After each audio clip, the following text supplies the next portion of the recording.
Thank you, Seth. You're all set. Have a good meeting. You too.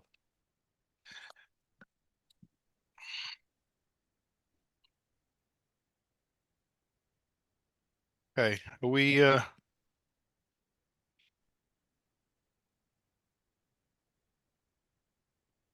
and running? Yep. We're up and running. Okay, good evening and welcome to the March 4th Scituate Conservation Commission hearing. Before we get started, I have a couple of quick things to read here. This meeting is being held virtually as an alternate means of public access pursuant to Chapter 20 of the Acts of 2021, temporarily amending certain provisions of the open meeting law. You're hereby advised that this meeting and all communications during this meeting may be recorded by the town of Scituate in accordance with the open meeting law. And number two, this is town of Scituate's commitment to diversity, equity, and inclusion. The Scituate Conservation Commission is committed to providing an environment of respect during our meetings. We ask all members to interact in a polite manner, even when there's disagreement. We value the participation of our community and want all participants, including marginalized and minoritized communities, to feel welcome and respected. We ask our committee members and all who participate to commit to these standards to support and respect our community. Okay, with that, I think I can ask for a vote on the amendment. I do have several things. I'm not quite sure what Jen added. But I have a few things I'd like to add. The two modification requests for the beach and for 3 Seaside. And then also we have a meeting. Do we want to we're going to switch that meeting? Did you want to bring that up? There might be a Yes. change in our agenda on a meeting down the road. From April 29th, and it'll be Wednesday, April 24th. I'd like to have a little bit of discussion about Appleton Field if we have a minute, and also having a discussion with Waterways on some potential ways to fund some of our projects. So if we have enough time for those, we'll have them towards the end of the meeting. The other thing that I think we're going to try to do this evening is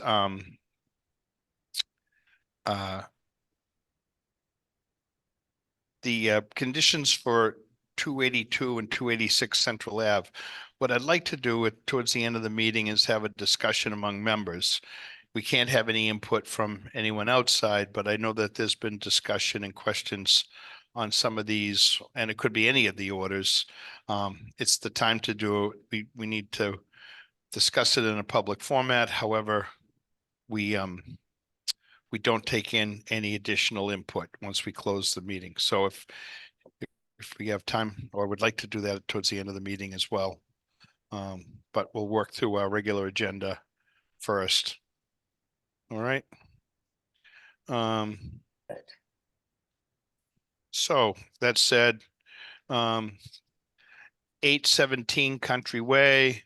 We have a request from the applicant to continue that until April 1st. So actually first the agenda. Can I get a vote on the agenda? I make a motion, we accept the agenda as written with the add-ons that Frank and Jen mentioned. Thank you. Second from Jen. From Jen, all in favor? Richard? Yep. I don't know whether Doug's made it yet or not. He said he was going to be there at some point. Brendan? Yes. Eric? Yes. Great. Frank, yes. All right. So now 817 Country Way, we have a request to continue that to April 1st. Jen, are we good? Okay. On that date, April 1st, we got room for that? Yes. Okay. So I'll make a motion to continue 817 Country Way to April 1st, April Fool's Day. And that's from, one question about that is, I feel like this has been continued a handful of times. It might be time to re-notify.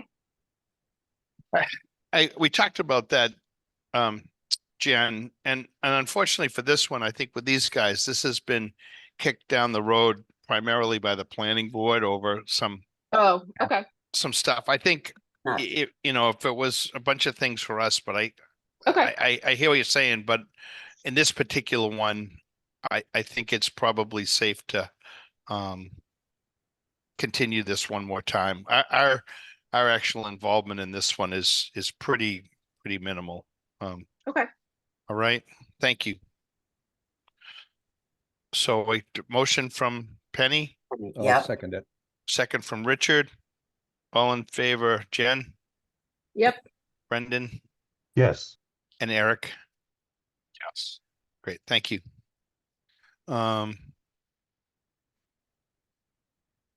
Let's see. 16 Lighthouse Road. So I gotta open that one. No, we already opened it. Oh, and that's we right. continued it. Sorry. Okay, do we have someone from the applicants, Thomas McCarthy and the engineers, Um, McKenzie Engineering?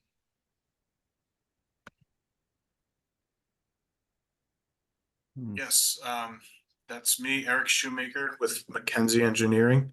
Great. I'm here with Brad Holmes, our wetland scientist. And I believe there's someone from the architects team here as well. Not sure about that, but I can present the plans. So my name is Eric Shoemaker. I'm representing Mackenzie Engineering Group, and we designed the civil site layout plans and surveyed the property initially. I'm here representing our client, Thomas P. McCarthy.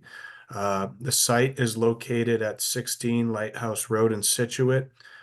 So this is a lot comprised of approximately 11,500 square feet, about a quarter of an acre. The site's located in the town of Scituate Residence R3 zoning district. It's also located in the floodplain and watershed protection district. There's approximately 115 feet of frontage on Lighthouse Road directly to the north. And the site is bordered by residential properties on all sides of it. The Atlantic Ocean is obviously to the south, Scituate Harbor. So currently the existing conditions, I think that should be the first sheet in your set, but on that sheet, yep, perfect. You'll see that the site is currently comprised of an existing two-story wood frame, single-family dwelling. That dwelling has about a 560 square foot footprint. There's also a shed located on site. Towards the rear of the site, you'll see where it's labeled retaining wall. There's a stone revetment located towards the rear of the lot, which steps down to the beach area. In general, the topography of the site slopes towards Scituate Harbor. There's a high point of approximately elevation 12 located at the northwestern corner of the site on Lighthouse Road, and a low point at elevation 1 is located down at the beach along Scituate Harbor. The locus is situated in a FEMA Zone AE. That Zone AE has an elevation of 15 associated with it. So this is our land subject to coastal storm flowage. A portion of the site located in Scituate Harbor is in the Zone VE, and that's elevation 16. That's all the way to the south. That's well beyond our limit of work, and that's within the Atlantic Ocean. The limit of resource areas and other jurisdictional lands on the site were evaluated by Environmental Consulting and Restoration LLC on April 20th, 2023. Getting into the resource areas a little bit. A portion of the property is located within a barrier beach and coastal dune beach resource area up to the stone revetment. So that's on the landward side. A portion of the property is located in a coastal beach resource area below the stone revetment. So that's on the beach end of the property. The resources, as I mentioned, are jurisdictional to the Wetlands Protection Act and Town of Scituate Wetlands Protection Rules and Regulations. The other thing with the existing conditions to note is that there's no NHESP designated habitats of any endangered or rare species in this area. So with that, I'll move on to the design, which should be the next sheet, sheet C1.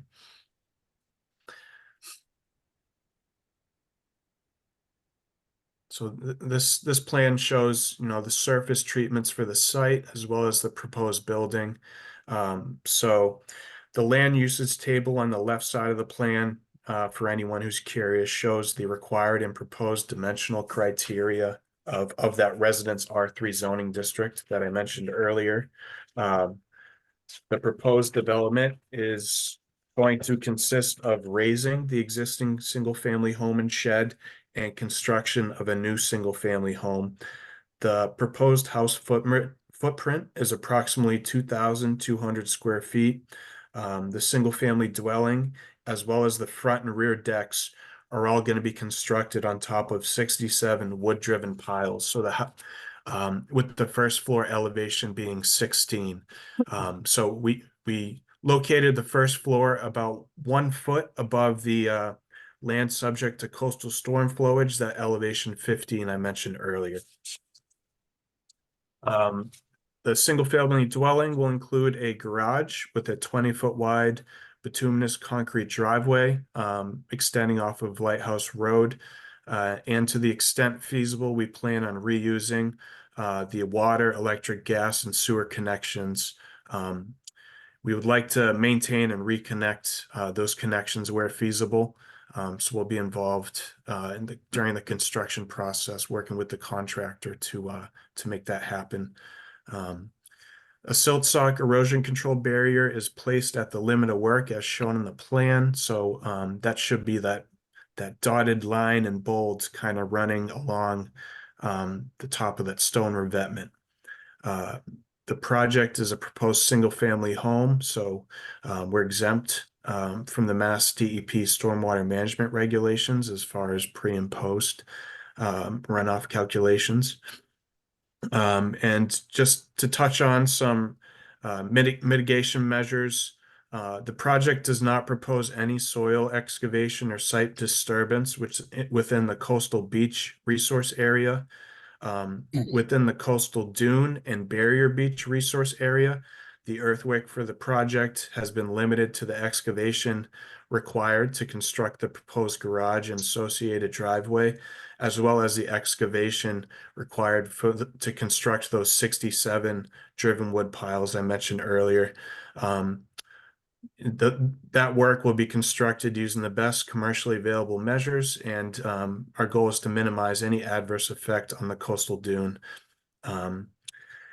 And as I mentioned earlier, the site and the entire site's within that land subject to coastal storm flowage elevation 15. So our first floor is located above that at elevation 16. And the wood-driven piles that the home sited on allows that to happen. So with that and having an elevated home, stormwater runoff patterns will be able to match the existing condition and drain towards Scituate Harbor. This will not be altered by construction or the proposed final condition. And I believe the wood frame dwelling and shed on site, don't have those the driven wood piles that I mentioned earlier, so it should be less of an extra obstruction for any sort of groundwater runoff. So that's a quick rundown of the plans. I can answer any questions the commission may have with our team. Okay, thank you. Is Brad Holmes on with you tonight? I believe he is, yes. Maybe Brad could just elaborate a little bit on the resource areas. I know that you touched on them briefly, but Sure. So this site is on the south side of Lighthouse Road. The entire parcel is in the jurisdiction of the commission and all within resource areas. So you have moving from the harbor, you have the coastal beach, and then you have a little bit more of a scenario that wouldn't be permittable today, but we have a stone revetment at the edge of the beach that comes up to the level dune. So we actually have an armored dune, which we wouldn't be proposing, but it's in place. We're not proposing any alteration to the armored dune. And then from that dune from the top of that revetment to the street is coastal dune. The whole area is mapped as a barrier beach, but the remaining portions of the site beyond the revetment to the street would be consistent with a coastal dune. So there are really no buffers here because we're in the resource area. And we also have, as Eric described, land subject to coastal storm flowage, which covers the site in full as well. So the design has been around the performance standards for dune by putting the house on piles and then elevating the home above the flood zone. I believe the garage also has FEMA compliant breakout panels, as Eric described to me. Okay, thank you.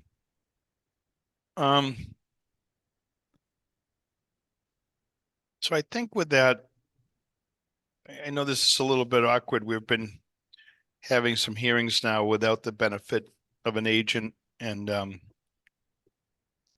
makes it a little bit challenging. Typically, this is where an agent might step in and give us a little bit of an overview. I appreciate Brad's comments on that one. So I think I will just open up to some members, all the members. Did Doug get on yet? Don't see him. Don't see him, Frank. Okay. All right, Penny? Yes. Okay. I really don't have a problem at all with the house. It's up on pilings. The thing that jumps right out at me is the driveway and the slab for the garage. Usually, when we have a new garage going in an area like this, we have made them put the garage on pilings and have a wooden ramp from the street up into the garage. I don't like a slab at all with the breakaway panels, that's one thing, but a slab, nope. I take great, to my knowledge, we haven't allowed that. I can think of the spots where we've asked the people to put the garages up on pilings, and they've done it. And then they have the ramp up to the garage so the water can flow freely. And if anybody, I know I looked at that video this afternoon of a storm and the water coming from the ocean side right through this whole area. So as far as I'm concerned, everything on this property needs to go up on pilings so the water can flow freely into the harbor, not get all backed up in the street or go into the neighbors. At the moment, that's my biggest concern. I'm also, I would love to see that concrete pad removed on the opposite side of the house. You got some nice decks going in, and I just don't think you really need to keep that concrete pad, but that's all I have for now, Frank. Okay, thank you, Penny. You're welcome. Richard? To piggyback on what Penny said, I don't know how we could, I wouldn't want to approve a bituminous driveway when there hasn't been one in that area at all. The sand that's there now would seem to be something, or perhaps crushed shells, something other than a solid driveway. I just don't, we haven't been approving that anywhere in town. So that would be one thing. And I had a couple of other questions, but I don't want to take everything away from my colleagues. So I'll leave it at that for now. And then I'll come back if they don't bring up the things that are in my mind. Okay. Jen?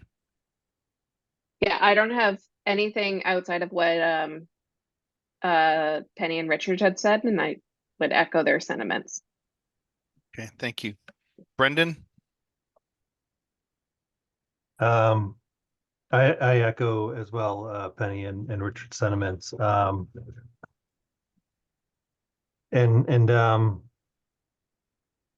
think I'll leave it at that for now.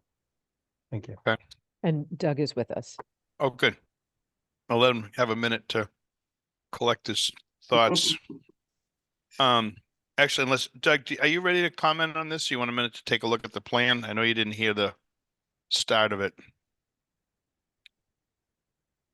Well, you could go to Eric. Yeah, let's do that. I didn't hear the rest of the comments. I just got on, but I think I see what's going on here. Okay. It's a new house, basically to replace that old little one. Mm-hmm. Is this the video that we saw, the water running Yes, across the yes. street through that lot? Yes, And this is going to be an elevated house, right? Yes. Of course, it's got to be. So I think I would agree with like not having a hard surface that's going to help speed up that water in any way. But yeah, let's have Eric weigh in on that, and I'll look at this here a little bit. It's a good sized project, and I think we might have a couple of rounds here of questions. So, Okay. Eric? Yeah, I concur with the previous statements on the slab. Breakaway panels are one thing, but the impedance to the stormwater flowage is certainly going to be there. Never mind any debris that might flow as a result. I mean, it is quite apparent after multiple storms this year that specifically where this garage is located on this parcel, a substantial amount of water flows right through there into the harbor, which also, raises my eyebrow to the proposed stockpile location as well. Just because of its location there, the driveway also, and then this is secondary to the major concern of the pad and the concrete driveway as well. But on the third sheet, there are some other associated details that obviously there's no planting plan associated with, but there are some concerning elements on that third sheet as it relates to some of the planting plan stuff with trees and turf and fertilizer, especially water soluble stuff going, down here as a spec next to a water environment.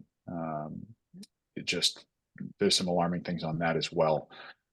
But obviously the biggest thing here that we're focusing all on is the garage and the driveway.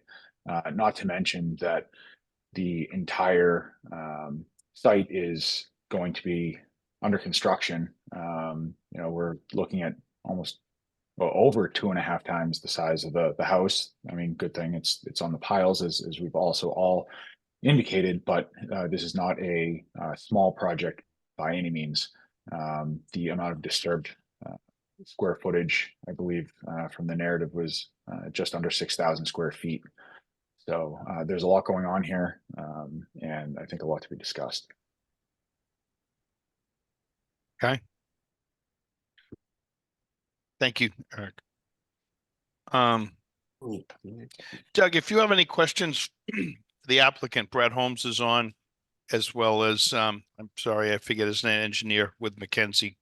And I apologize. Eric Shoemaker. Eric Shoemaker, sorry. So Doug, if you want to jump in, if not, I'm happy to. Well, I was curious about the limit of the existing stone revetment. So what is that, like riprap all down the side? I don't. Yes, looks like a uniform seawall. Pretty substantial. It sloped. Yes, Okay. somewhat. It's very steep, but it is sloped.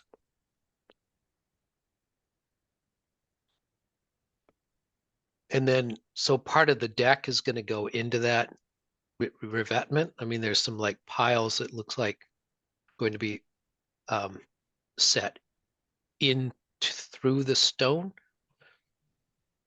Yeah, I believe that was the idea, to support the rear portion of the deck. And those are driven piles? Yes, wood-driven piles, yep. Couldn't you cantilever that deck there? Instead of disturbing, It looks like probably too far. Penny for a cantilever, Oh. like it's, I don't know how Okay. wide that is, maybe well, I don't know, yeah. 8 feet, 8 to 10 feet. So you'd be That- cantilever half of that. But I'm just wondering the logistics of actually being able to drive a pile through the stone revetment. You're gonna shake it up, Without disturbing it too. yeah. Well, So, yeah, I guess that's where I'm kind of going with, like, we have to maintain that revetment in its current state, I would think. Or that's the proposal, right? It's not to,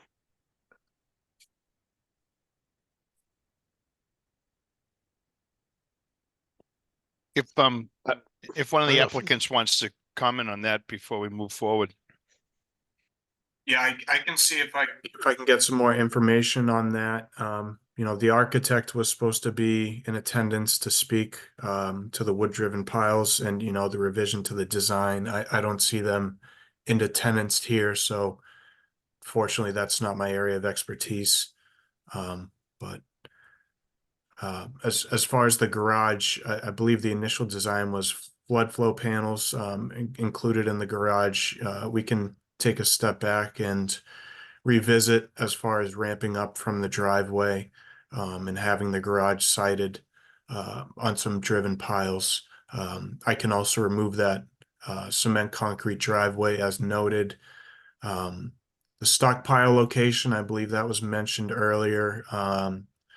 It's not, you know, it's pretty slim as far as siting the stockpile, and I believe if you get a washout similar to the video I was shown, it won't matter on site where it's placed. That seemed to be the area with you know, the largest separation between the property line and the structure.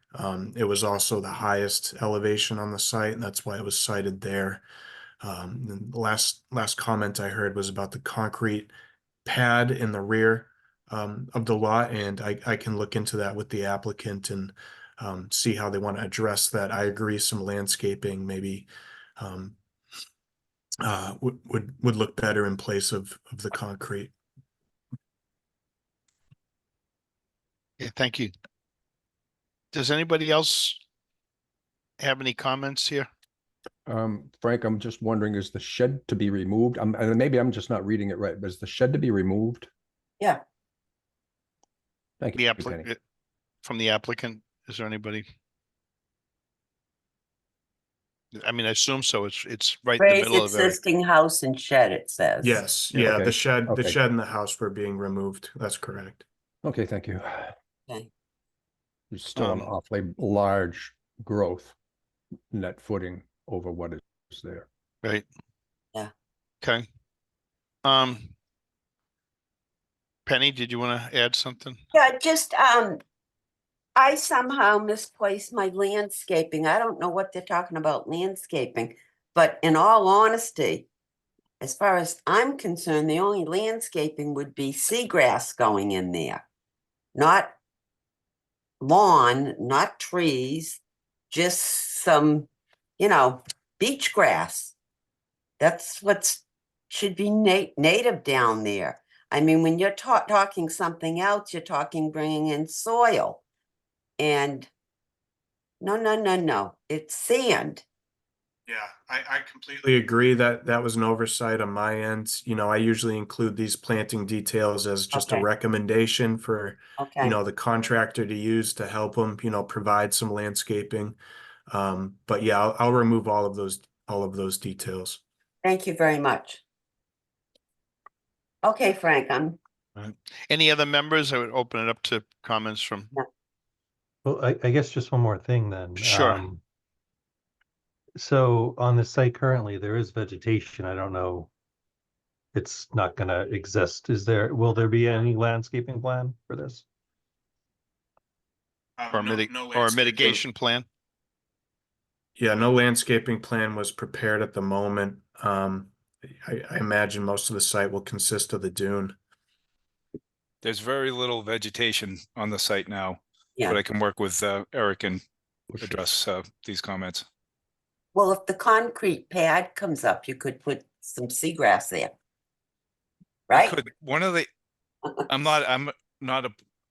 not a fan of the concrete pad either. The issue may be that it's tied into the revetment in a sense. It kind of blends into the revetment, so it needs to look at how you remove it and not impact the revetment, or at least, you know, all of it or portions of it. That's something they can work with Eric on.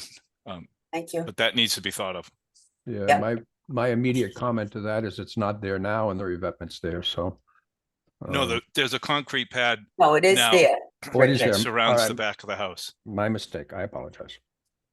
No worries. Okay. Hmm.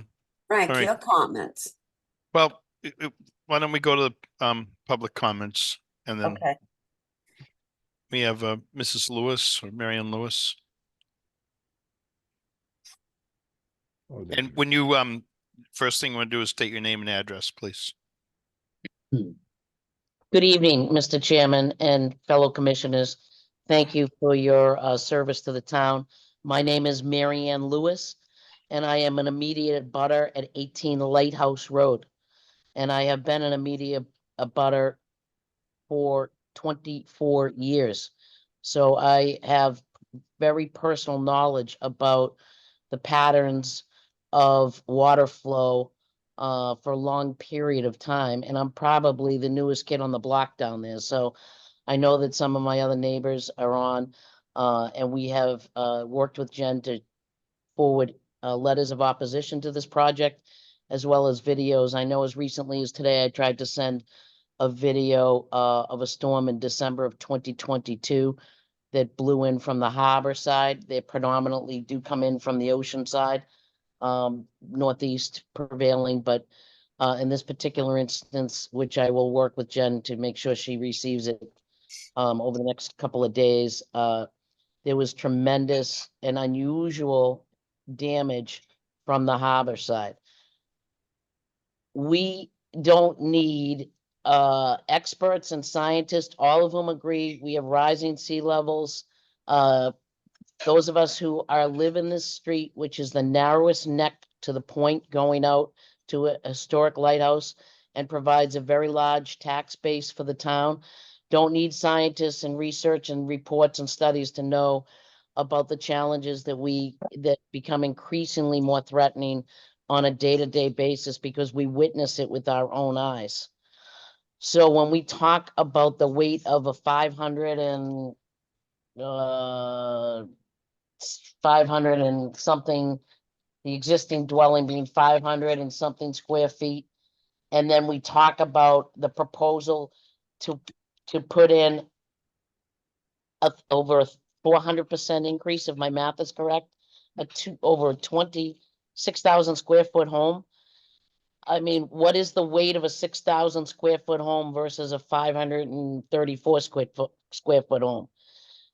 These roads were not designed, these areas were not designed to incur that type of weight. So when you mix rising sea levels with, grounds that are sinking, you get a very bad combination. This is an enormous increase, proposed increase to a non-conforming lot. And it's a very narrow lot, as you can see, between the harbor side and the road side. And for anyone to propose a project that's going to drive piles into an existing, I think you called it revetment, it is just lacks common sense, lacks prudence, and is going to create, in my opinion, a very dangerous situation, not only for the immediate abutters, but for the entire lighthouse point. Any notion of breakaway barriers or tiles in a garage, they're just going to become battering rams for to further imperil existing structures. This project, as proposed, should not be approved. And Mr. Holmes, I don't know when the last time you went to 16 Lighthouse Road, but I disagree with your characterization that there is hardly any vegetation there. There is a significant amount of seagrass on that property. And those of us who bear personal accounts and witness to the storms that roll in and out of there, the area of that lot that actually is most protected is the parts of the lot that have the seagrass on it. And there is absolutely no way that you are not going to worsen our existing conditions by increasing the weight of a structure, pile driving. Did you say 67 Posts. 67 pilings that are going to be pounded into the earth? I don't understand how that does not negatively impact and further sink what's already there. I can tell you from the cracks in my own house and from, my own elevation checks and from my own, concrete pads being slowly rotting out, with the conditions that we live in on an ongoing basis. This is not going to get better, and any considerations that we may have had, that the board may have had 10 years ago about what was appropriate at that time, or 5 years ago, that changes literally annually. I encourage this board, I implore this board to look at those things and to reject this project as is. It is a 400% increase on a non-conforming lot that's in a coastal zone that we can show you dozens of videos that just gets smacked from ocean water and harbor water. That needs to be all taken into consideration. So I thank you for your time and consideration. I appreciate the opportunity to have a continued discussion if you decide that you're willing to move forward with any aspect of this project, but I implore the board to vote no on this. Okay, thank you. Do we have anybody else in the audience?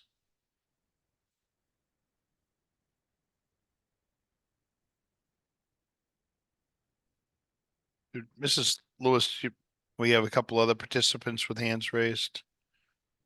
Tricia Burlow.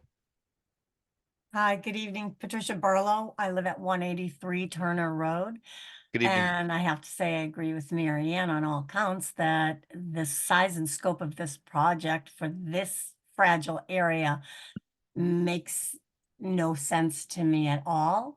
And then when I look at the fact that they're looking at driving piles into that revetment, I do have a question about that stone revetment and who actually owns that. Is that part of the sale of the property, or is that owned by the town, the feds?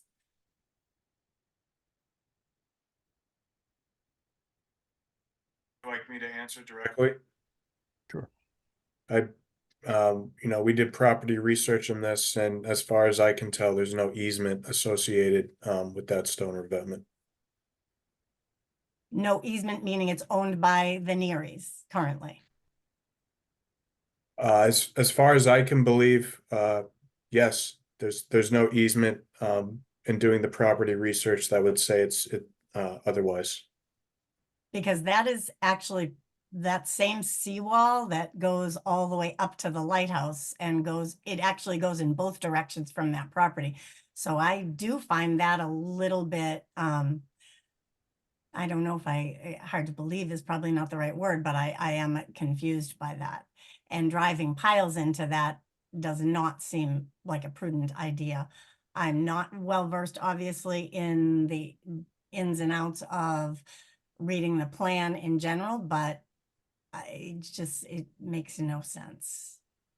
in so many ways. And there is a lot of vegetation on that property, along with beach grasses, beach roses and all that. I get it that can be moved and transplanted, but it does exist. So you do need to know that. Thanks for having this conversation.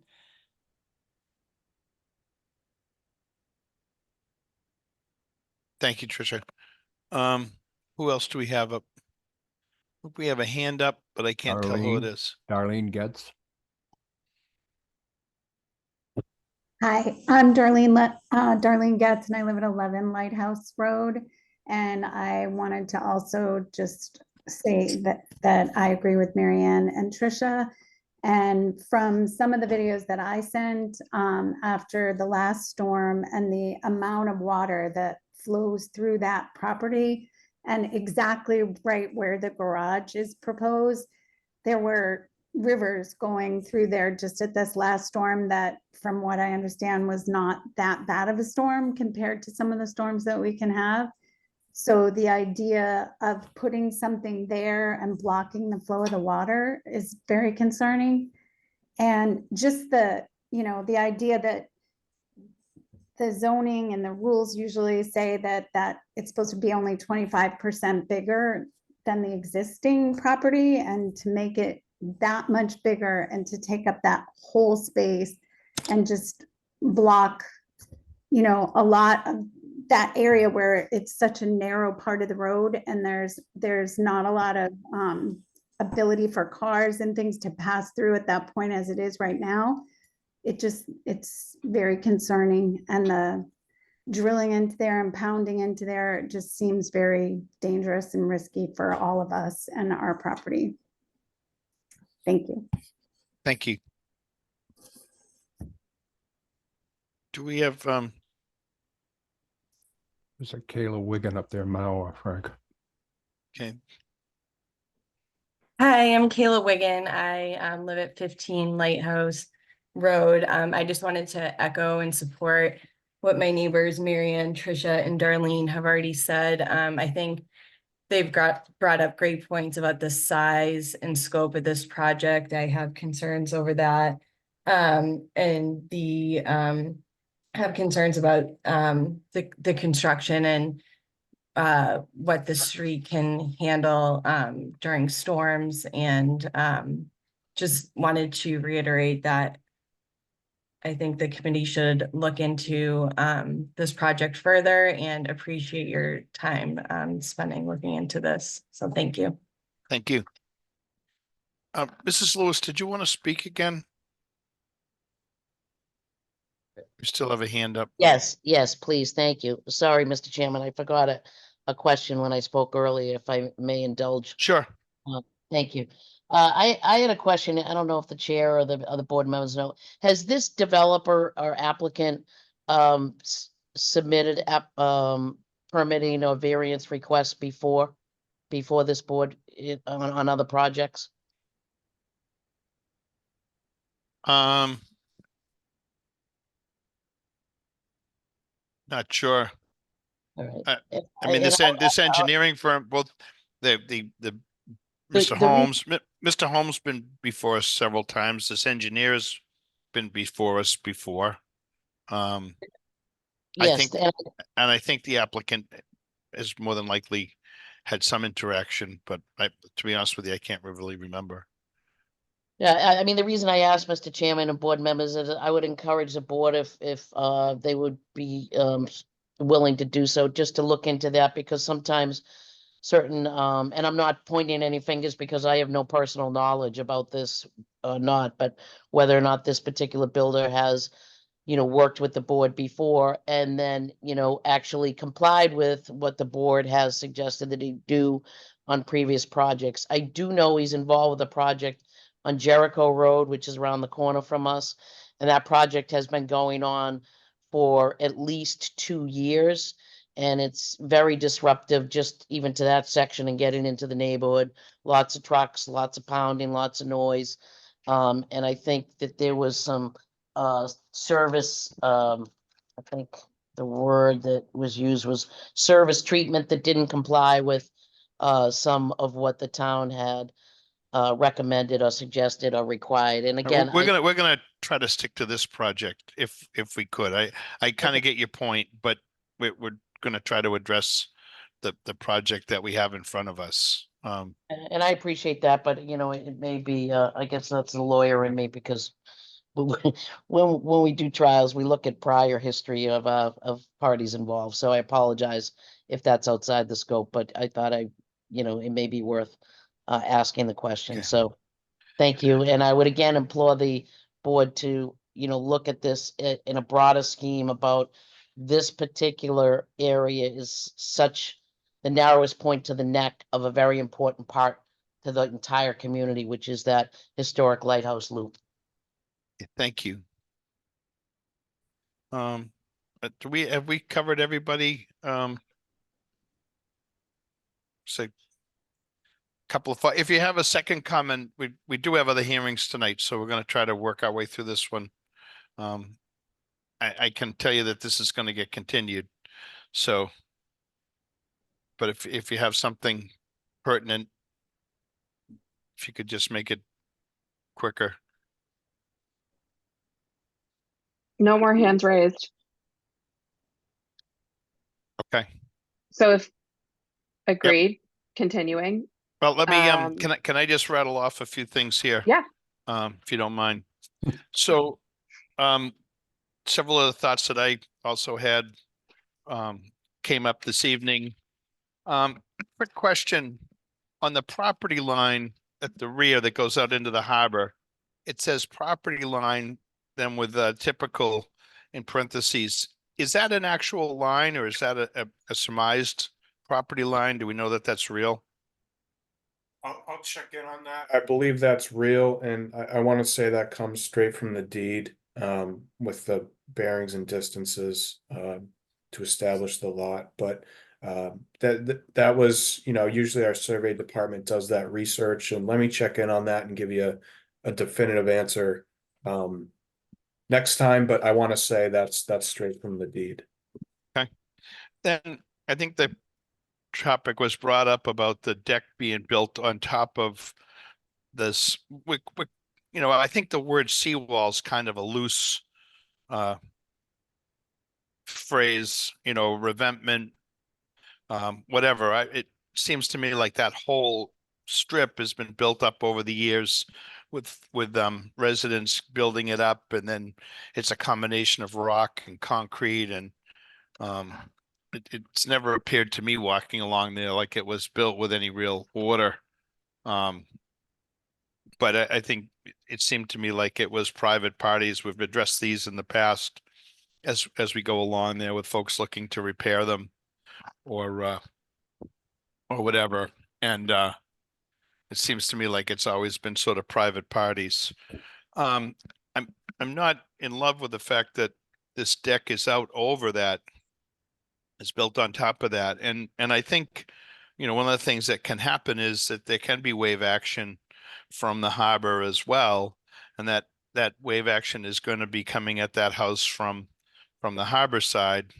And to have this deck built on top of that, I'm not sure that we would condition that in other locations. So I think you should take a hard look at that.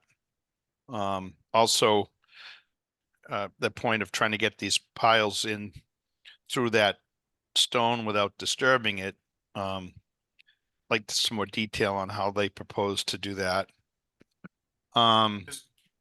Yes, go ahead. If I would, Mr. Chairman, the architect and her team did log on, so I think they could definitely give a better explanation to the wood piles, especially in that stone revetment, than I could. I believe Alyssa Jones and their hand looks raised on the Zoom. Okay. All right. Well, why don't they can jump in with, I don't know how much they've caught of the meeting, but that's certainly one of the questions they want to address that.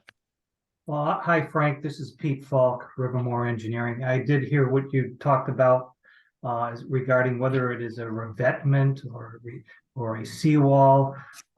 We were out there last week taking a look-see at the line of where the proposed piles would go versus the stone. And And we agree it would be right up against where those stones lie. But it kind of looks to me that those stones could have been knocked over and into the sand area over time with different storms that have come through over the years.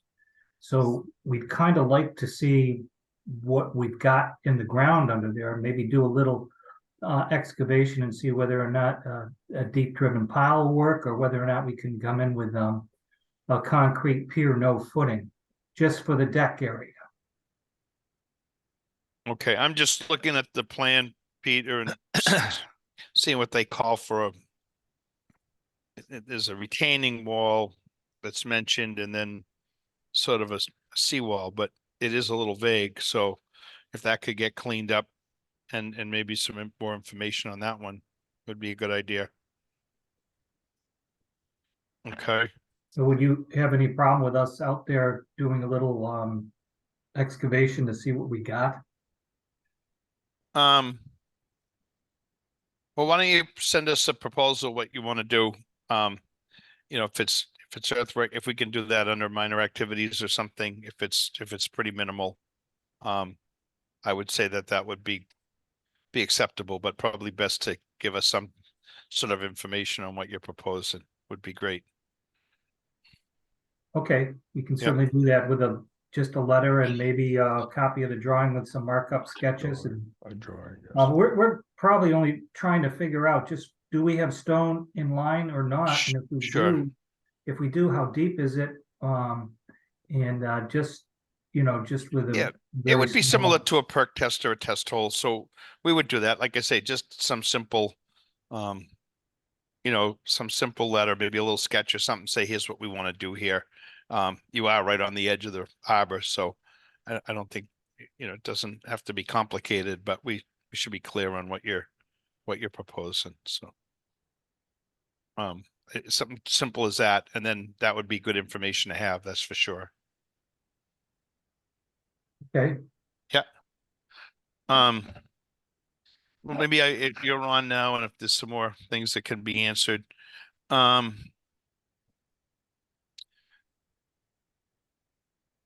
terms of vegetation, I've looked at the area, looked at photos, looked at the site.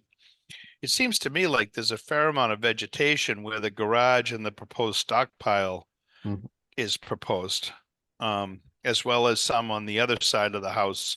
There's like an area in the middle that seems fairly void of plantings, but it seems like the stockpile and the garage area are actually proposed to be right on top of some of the areas that are vegetated, and I think the vegetation is pretty critical to keeping that stabilized. So I think you should revisit that. That area. I mean, you're right up against the house next door. If there were any water or anything coming over, you're almost going to force it onto the neighbor. Well, we should be up high enough above the line, so it shouldn't force any. We're going to have piles. It's pretty much the house is going to be driven piles, and we're just trying to deal with the deck issue out front. Yeah. Well, I'm not sure that that's the place for those piles. I also think that the comments made about a poured concrete garage are correct. I think one of the things that is under the purview of the commission is that we shouldn't be creating any sort of structure that's going to divert or direct water towards an abutter. And I think a poured foundation at that location is going to direct water in that direction. It's going to create a stop area, and I think you really need to readdress the construction, that type of foundation in that location.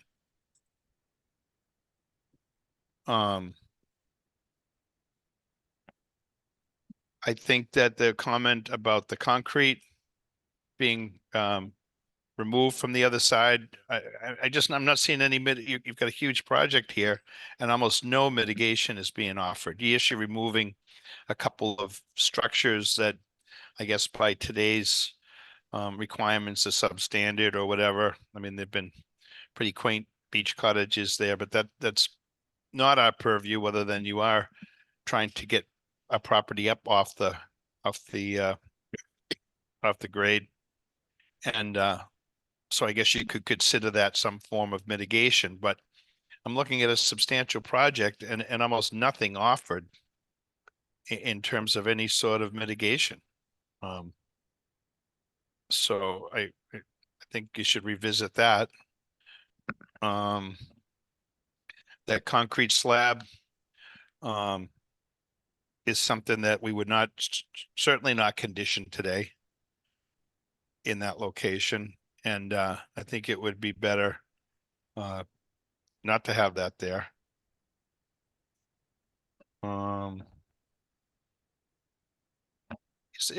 Was there any narrative here as to any impact regarding storms or anything? I'm not remembering seeing anything like that. Brad? I didn't prepare a narrative that addressed storms. Eric may, I know he included a narrative. I don't have anything towards that. Thank you. Eric, did you have anything with regard to that? In the case of a storm, how this would function?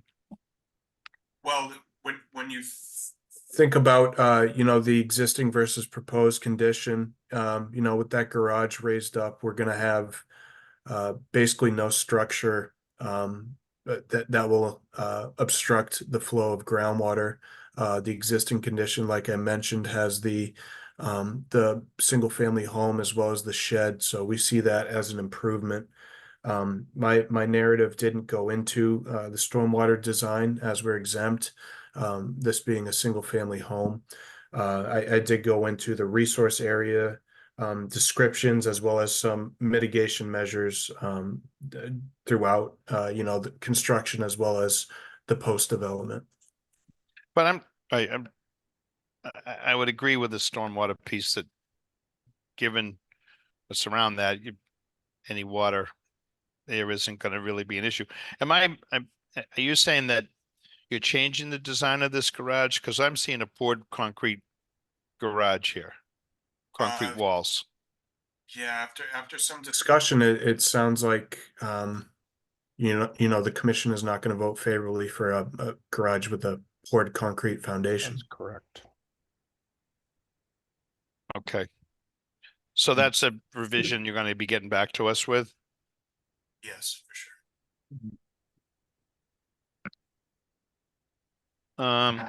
The other thing, I think you understand, we've been without an agent since the first of the year.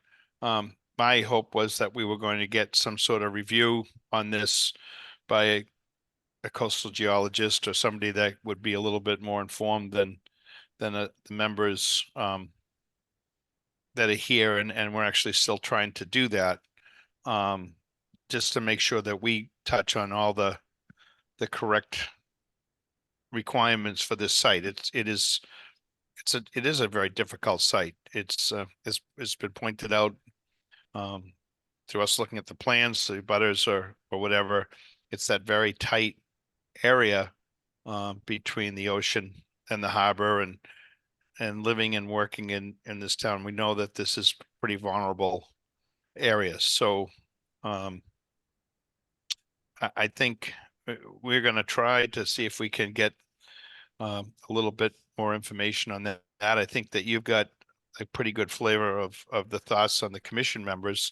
I'm just going to ask if any of them want to add anything before we vote to continue, and if you have any other questions from us before we end this hearing. Anybody want to add anything to this evening? Just one other question, Frank, on that proposed stockpile. The images that were provided, you know, definitely seem to have vegetation in that area. Would the purpose of the stockpile be to store for later backfilling around any construction site on the site, or would that be ultimately trucked away? Because if that's the case and there's no need for a stockpile on site, then I would advocate for no stockpiling of anything on the site, you know, if possible. Okay. We like to include it, really as a placeholder for the contractor. We find if we don't designate an area, they'll take it upon themselves to put it where they like. So the main goal with showing it was really to show that it needs to be surrounded in erosion control. I cited it there as it's the highest elevation on the site that's really not covered by structure. But what they choose to put in it, whether it be, fill or any sort of waste is ultimately up to them. But I do hear your concerns with it being placed over landscaping. I think, you've got a tight and tough site here to develop. There's no doubt about it. But I think one of the conditions we would consider would be protecting any existing vegetation. So not only would it be a bad spot for a stockpile, but I don't think a dumpster placed there or vehicles parked there during construction, if it's what's left of a vegetated area. So maybe consider that as you're putting your plans together.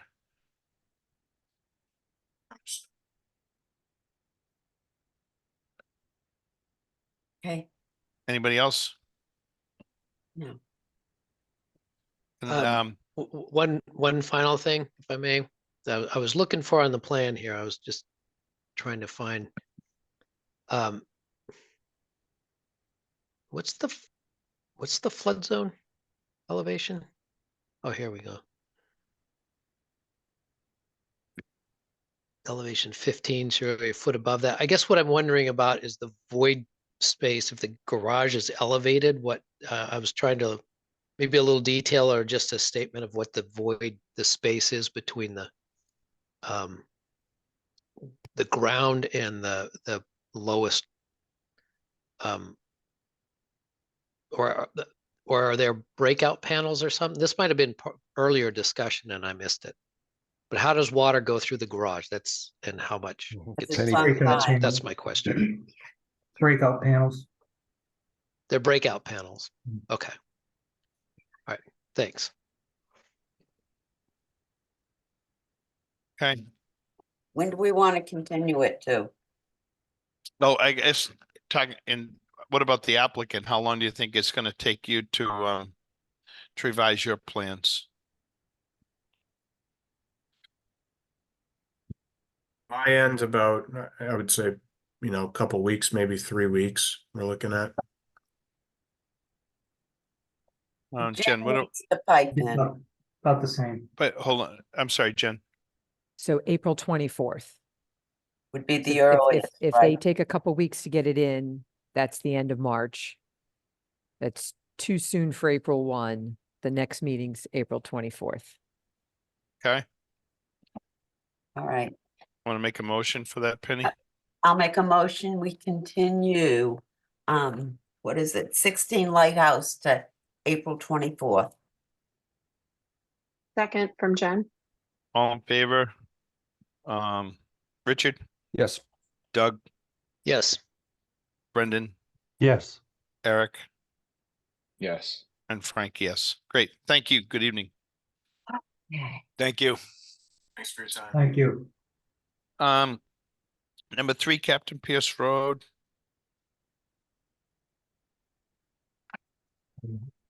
Yeah. So I think what we were missing on this one maybe was a planting plan. We got it now. Is somebody from Morse Engineering? James Garfield is online from Morse Engineering. I'm here to describe the planting plan. Brad Great. Holmes. Yep, James Garfield here with Morse. Ready to give you guys this presentation as soon as you're good to go. Fire away. Yep, so again, this is a notice of intent. Greg Morse presented this project at the last hearing. This is for a barn renovation, new septic system and detached garage. And to my knowledge, the commission only had one request, being a updated planting plan, which Brad Holmes has prepared and is in front of us now. So with that being said, and that being the only outstanding item, I'll pass it back to the commission for any questions. Brad, you want to elaborate on that a little bit? Sure. So we had a design similar to this a couple of years ago for past projects. and we've updated the plan to reflect more of the existing conditions that are on site now. So you basically have 3 areas that we're proposing mitigation. You have a wetland area, that inner buffer zone, and then the outer buffer zone. We're trying to develop up to the 50-foot buffer zone to the extent possible, and then just along the limit of work and adding to the species that are there. There's a step-by-step task for each of these 3 areas on the plan, and it can be followed very simply by a contractor. All native vegetation, native seed mixes, conservation markers along the limit of work, and it will add to the scenery that we have. So with that, I'll bring it back to you. Okay, thank you.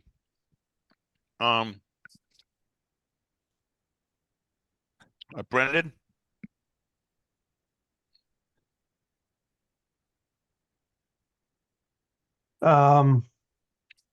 Yeah, this is this looks pretty good to me, I guess. Yeah, I guess that's the trade-off. So I have no other comments. Okay. Jen? Yeah, I'm pretty firm on the nothing in the 50. But the planting plan looks nice.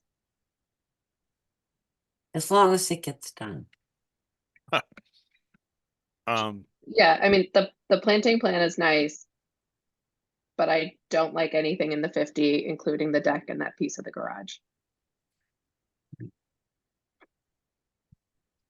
Okay. But that's it for me. Penny? I just have a question. I'm kind of, oh, now I see the driveway. Because I wasn't at the last meeting and I was having trouble seeing how you get into that garage. No, I just want to make sure that the mitigation, the plantings get done. We have somebody coming up for a CSC and they still haven't done their plantings. And this is I hate when this happens that, and especially this is a large project in the large planting area. I almost wish the plantings could get done before they put their septic and everything else in. I don't know if we can somehow, but I just have seen too many times with a planting plan, especially a beautiful one like this, it goes by the wayside and doesn't get done because they don't come back for a CSC. So that's a concern of mine, to make sure it gets done. Okay. But other than that, it looks great. Doug? I understand Penny's concern, but yes, I do. I'm good with it. I think it's. I appreciate the amount of mitigation that they put in there. I think it's balances out pretty well with what the proposed additions are. So I'm good with it. But yeah, I echo that. We like to make sure it goes all the way through to the end. That'll be in the orders though. Sure. Richard? Well, I know when we do planting plans that include smaller stuff, flowers and stuff like that, we insist on multiple seasons to make sure that not only are they planted, but that they survive or are replaced. And I'm wondering if we can put something in like that. I like the planting plan, I do, but where these are almost all, well, no, it's a mix. I'll stick with that. Just think we ought to have multiple seasons to make sure that they're not only in but survive. Okay. Do we have anybody in the audience? I don't think you got Eric. Oh, I'm sorry. Eric, my apologies. It's okay, Frank. I like the planting plan. The Vaccinium, the Cornus, and the Alex, I think are all great. Cornus ammonium, actually. Cornus Florida, sort of to Richard's point, just in terms of survivability. Cornus Florida typically, has health problems in some wet feet areas if there's soil-borne pathogens, especially. So just ensuring that the survival of these, woody material, whether it be the shrubs or the trees, survive, I think is important. When it comes to the seed mix, some of these seeds, and I'm not familiar with whether or not New England wetland plants provide pre-stratified plants, but if this is going to be seeded in the spring, the note says either spring or fall. And if these are to be seeded in the spring, my concern is if they aren't pre-stratified, they won't germinate. And if needing to wait until the following season to get stratified through the winter time, then there might be issues with seed rotting and a drop in germination percentage. So that would be my only question on the timing of the seeding and whether or not they're pre-stratified, just in terms of success of the seed mix. The seed mixes themselves, I think, look great, not only just from a functional standpoint in the wetland areas, but also in terms of ecologic value. I think that all species, for the most part, outside of just keeping an eye on that flowering dogwood as it relates to soil-borne pathogens, I think looks good. Brad, do you want to comment on that? Sure. The flowering dogwood, that area is dry, so I'm not worried about that they would have wet feet.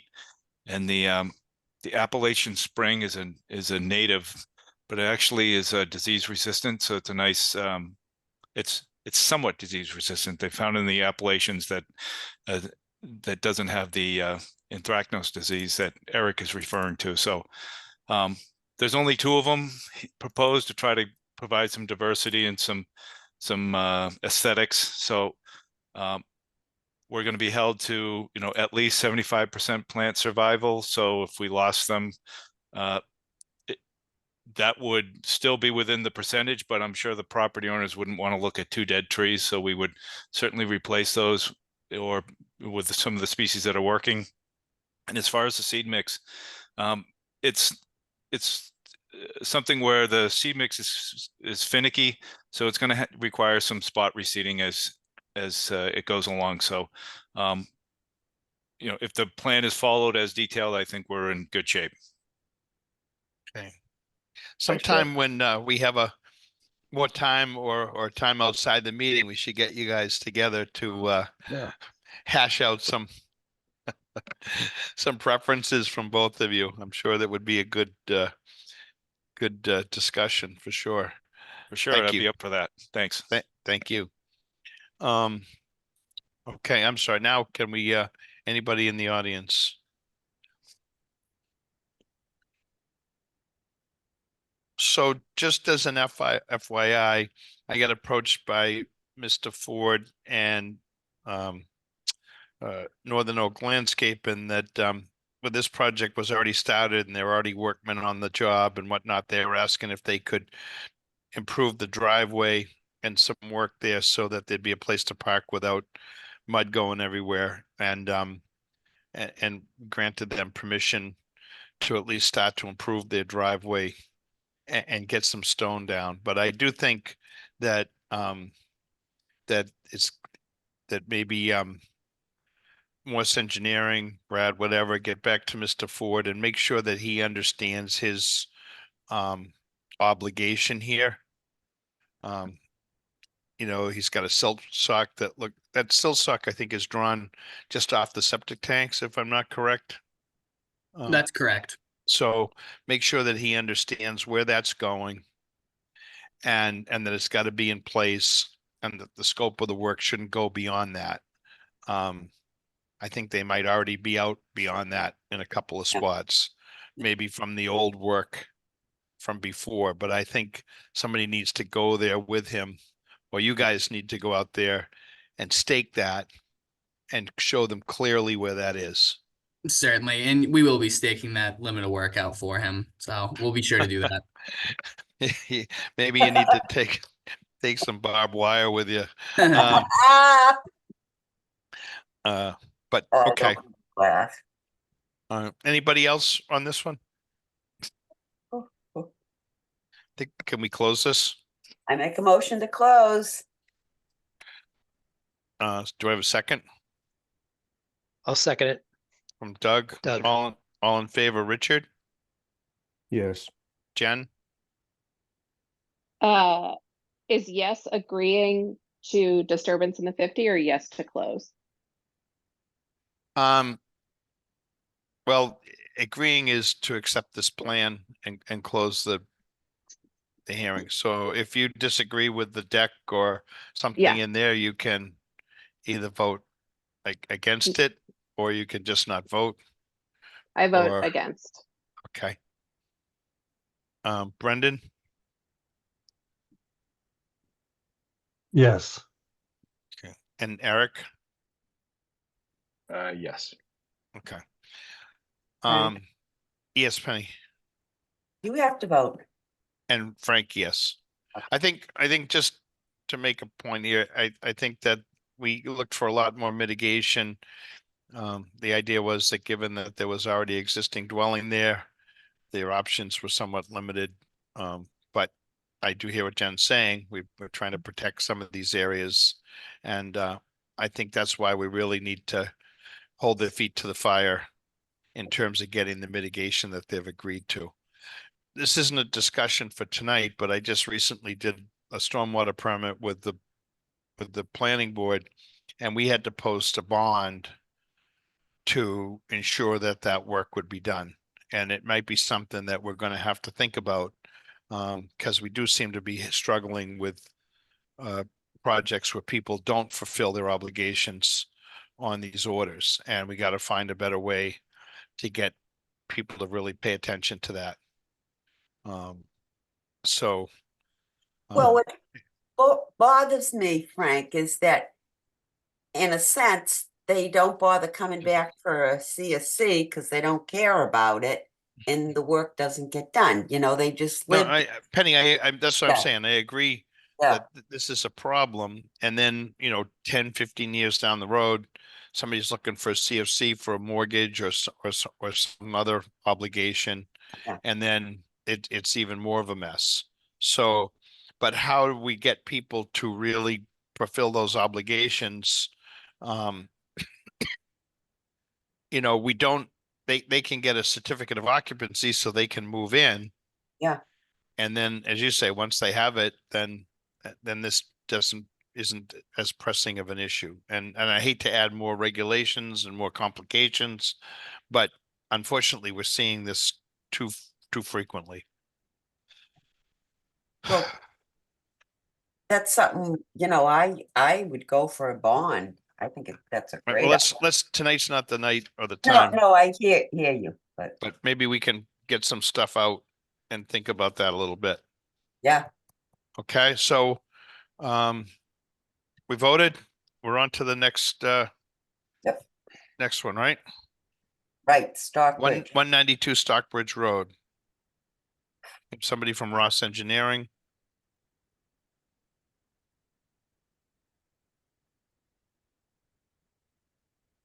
Come on.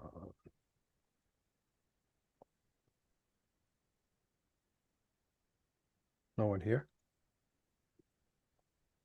I Is there can a jump diff- in quickly.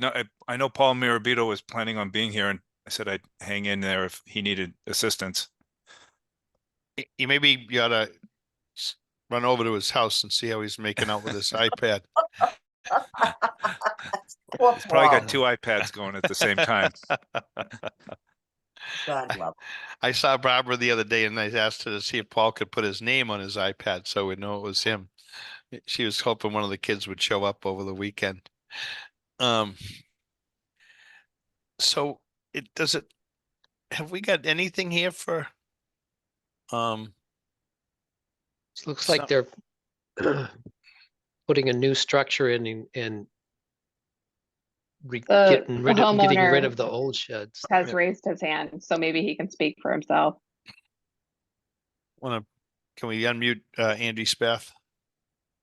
Hi, can you hear me? We got you. Hi. Good Yeah, evening. I'm not sure where Paul is. But But this is just a revised plan. We were in 2 months ago, I believe now. It wasn't that long ago, but 6 was it? weeks. I don't know. I look back to be honest with you. I'm sorry. So we revised the plan based off of the board's based off of the discussion we had at the time. The original plan showed a patio in the 50-foot buffer. We discussed that we really didn't need a patio, that we could do a deck on some sonotubes, so that would help to alleviate that issue. And then I had agreed that I really didn't have any problem with getting rid of the old dilapidated sheds that were in the back of the property. My issue was more losing that square footage right that I would have in the future for impervious area. You guys suggested that maybe we permit something, a proposed structure in closer to the street, out of the buffer zone, and get that permit over with now so that we could take those sheds down, which is what we've done. We have a future garage or structure shown on the plan that matches the same square footage of the sheds that would be raised. Those sheds would be taken down, and then lawn would be put there. We also added to the plan, I believe that it's somewhere on there, that the house that is raised, that'll be a lawn area as well. There were some questions on that at the last meeting. So I think that pretty much summarizes the changes in the plans from the previous meeting. We still have obviously the planted area that Brad prepared for us. So if there are any questions, I guess I'm happy to answer to the best of my knowledge. appreciate it. All right. Richard, Yeah, I see the sheds to be raised, so that's good progress. I'm just trying to figure this out. Yeah, I guess the first thing I would say is thank you for making these adjustments, and I'm at a loss to be terribly critical at the moment. I reserve the right to come back. okay. Doug, I think this is kind of what we talked about, and I was looking for calculations. I don't see it, but it looks like just by eyeballing it, the proposed structure for the shed at least is smaller than the existing sheds in the existing house. I know that there's still a proposed duplex in there, so the net, there's still a small net gain, but it looks to me by eyeballing it, it's oh, hey, here it is. Increase impervious area right above the title block, the last place I looked. The 0%. Oh, because of getting rid of the driveways and stuff like that. So yeah, the calcs are down there. So yeah, that's good, and it pulls things away from that. Oh, I think this is really minor, but the utility hookups, are you going to add in new utilities, or are you going to run them over from where the existing hookups were? The only reason why I say that is there's going to be some construction in the 100-foot that's not shown, just is probably just the utility trenches over there. Yeah, I have to work that out with sewer and water. I would probably like to retap both in front of the duplex. But I don't know what they would get into for if they charge me particular fees for that. If that was the case, then I would just run them from the front of the property, the existing property, over to the duplex. And I still am not sure how we would lay the plumbing out in the duplex, to be honest with you, as to where it would come out somewhere in the front. Both would come out somewhere in the front. I just can't speak to where. Yeah. So Frank, our notice of intent would just cover that with language in there somewhere, right? I think we could probably put something in the orders for 192 to include utility trenches. Yeah. And sewer and water. Yeah. Right, it's overhead wire. Yeah. So I don't know if there's gas there or not, but And gas. okay, yeah, whatever. I think that, but I It should- think Yeah, I think we could just include that in the orders, and maybe Andrew, Paul could get those on the plan and just submit it as a, we oftentimes do that. We can close and get that and still get a revised plan showing that And- location. okay, and then Is that area okay? of the existing, yeah, the area of the existing shed to be removed, is that just going to be seeded with grass, or is that going to be included with some other vegetation from the? It's currently surrounded by lawn. And my intent was to just make it all a lawn area. Okay, all right, so Anything guess better we- than a bunch of old automotive parts and yeah, it would be fine, yeah.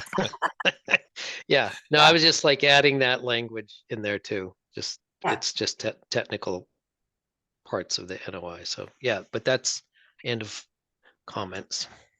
Thanks. okay, thank you. Penny? No, I'm very happy. I was gonna ask the same thing about when the shed comes down. No, I think you did a really good job, Andrew. I'm very happy with what you've come back with. Thank you. Jen? Same. I'm happy to see that you kind of get that permitting done in hand with this one for a new garage space. So Yeah. thank you. Brendan? This looks good to me. Yeah. Thank you. Eric? Yeah, If you I if you agree. and if you and Brad want to have a sidebar later about the plants, that's okay. Yeah, I can leave the vegetation off to the side, my adoration for it.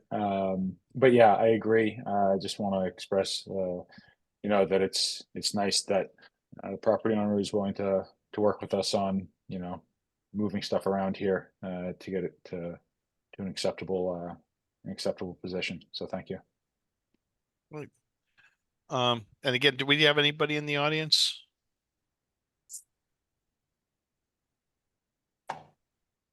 Not seeing any. I'll take a motion I'd make a motion to close. Second it. from Richard.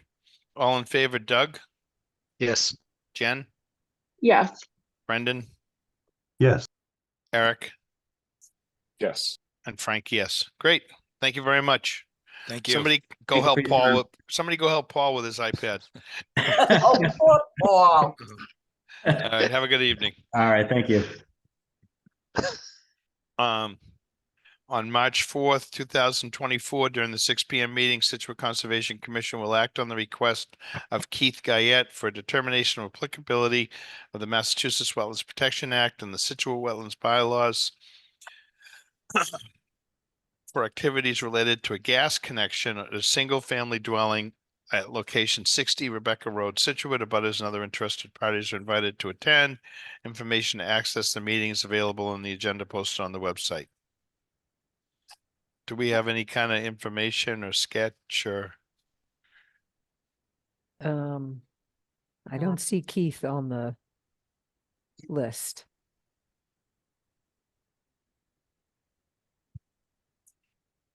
But that's where he drew the connection. Okay. Coming in from the street.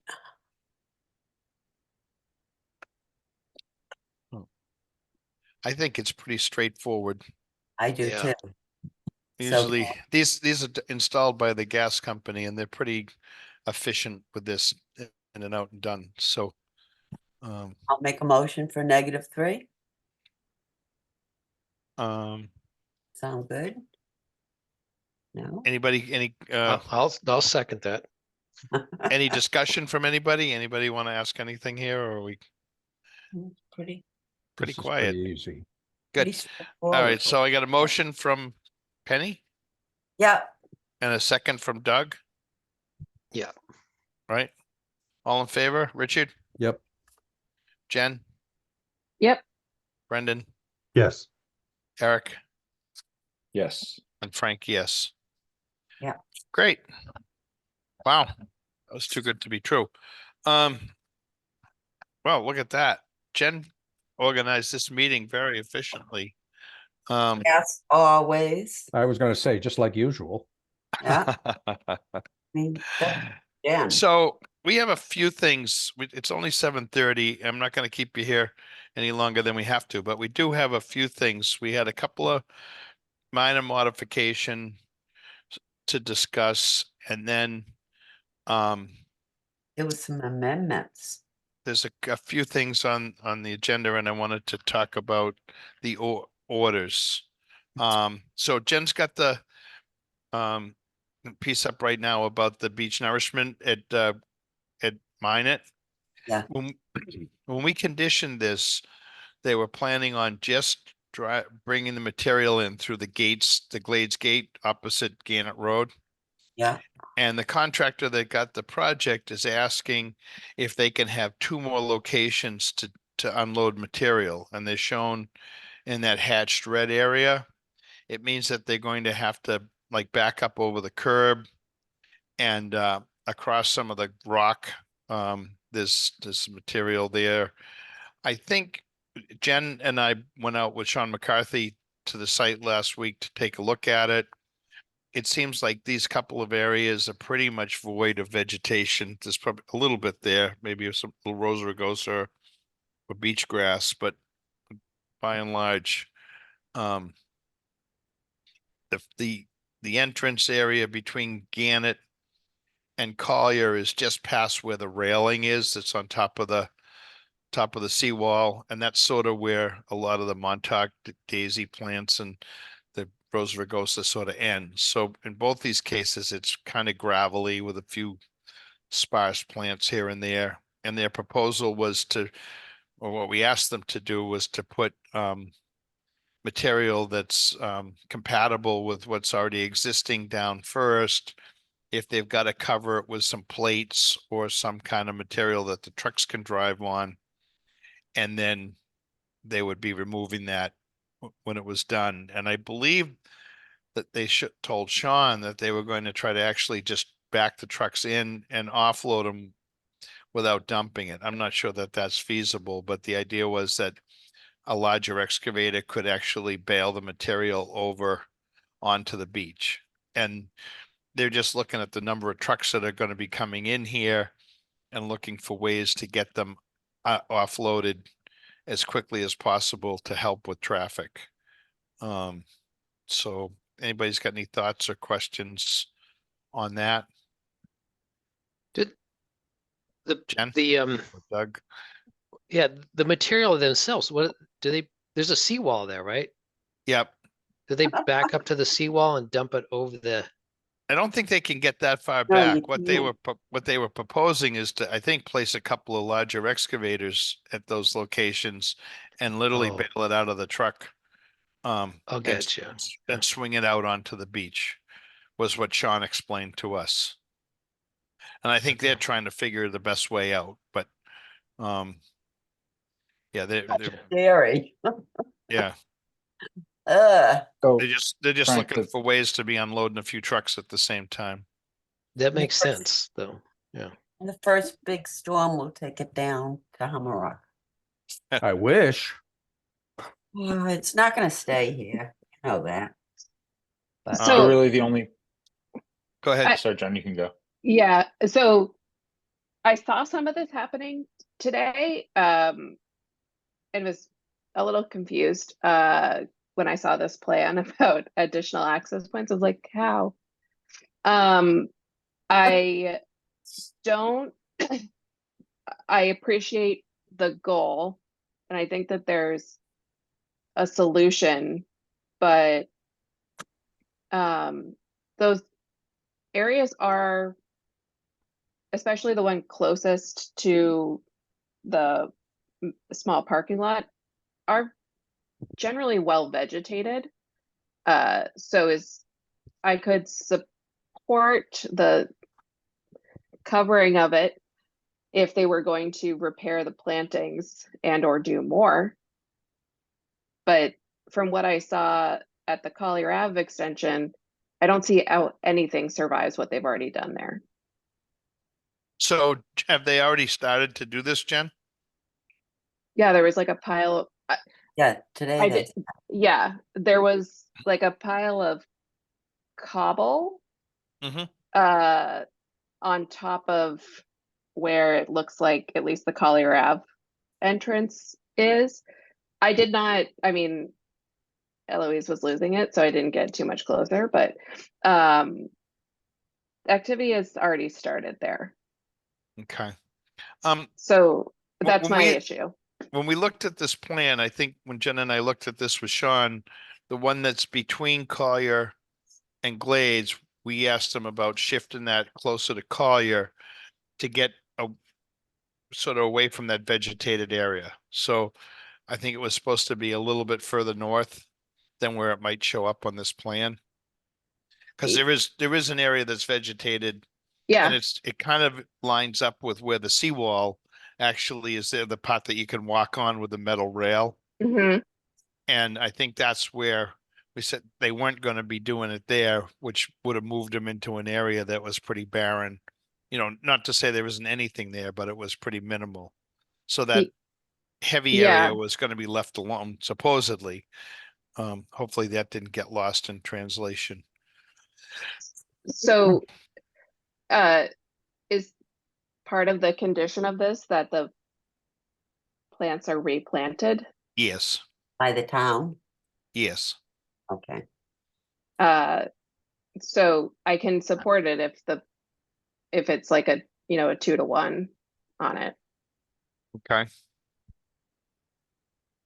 We'll do our best to get that through. I know, I'm just such a pain. No, but- no, I think we'll do everything. It's, you know, it's nothing Yeah. that we wouldn't ask of anybody Right. else, and people work hard to get these things growing, and it's tough. It's not an easy Well, spot.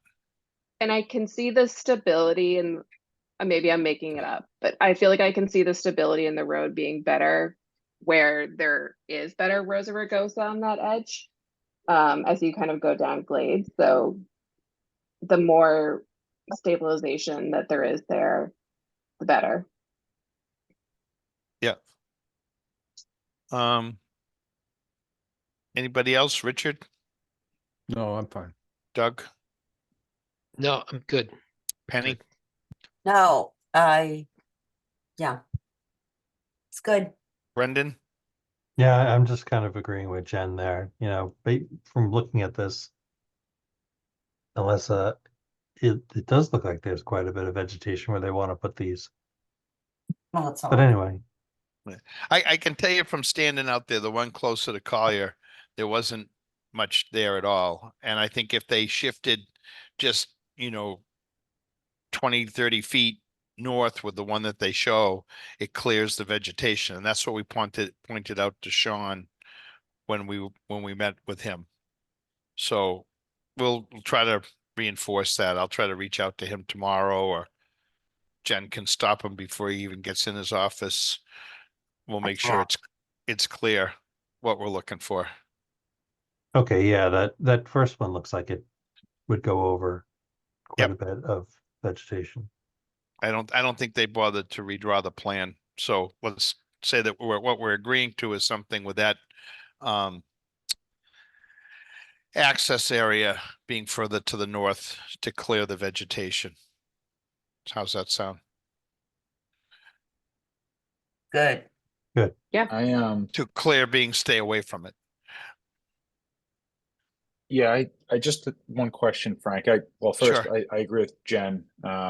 You know, in terms of replacement planting, you know, at whatever is destroyed, you know, should certainly be replaced. It's not obviously an easy site to reestablish. You know, given the rocky conditions there. My question though is, are these just triaxles 10-wheelers coming in? Wouldn't be anything larger than that, would it? I think the idea was that they'd be able to back the trailers in at the originally proposed site, and then it was triaxles at the other two. That's what they were thinking would Okay. work there. And That was my understanding. And your understanding is this mostly just for efficiencies, getting this done, you know, as quickly as possible. They with just at least felt, you no know, disruption. when the project gets conditioned, there's not a contractor there. And then the typical scenario would be, they put it out to bid, they get bids, and then the contractors come and take a look at it and have some thoughts, ideas on how they want to move forward. And this is something that was proposed to the town by the contractor that got the job. And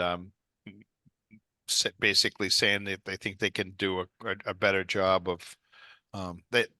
It should have been maybe something that was added when the job was designed, that there just isn't enough good ways to offload trucks in a hurry. You have that, one of the things at that entrance is they've got we'll call them historic concrete sort of entrance columns.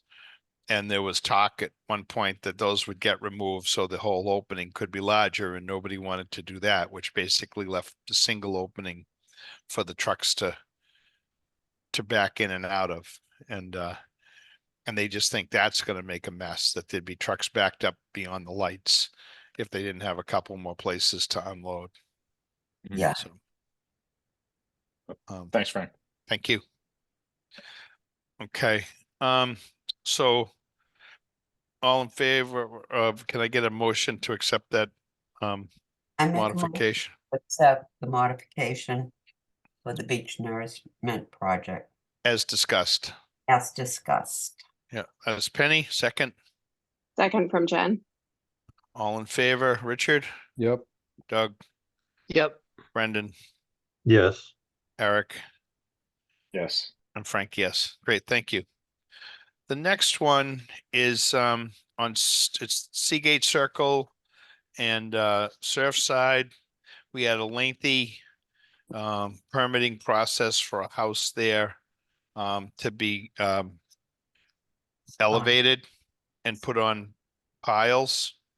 And they came back with a pile plan. And the owner has contacted us and asked if he can substitute the driven piles for concrete sonotubes to support the deck. So the house would remain on the driven piles, but anything supporting the deck and stairs structures would be on sonotubes. And talked to him a little bit more. And the sonotubes would be 20-inch diameter tubes, so that they wouldn't require a footing. And give us a little bit more of a detail on that. But it's a pretty, the driven piles are pretty expensive.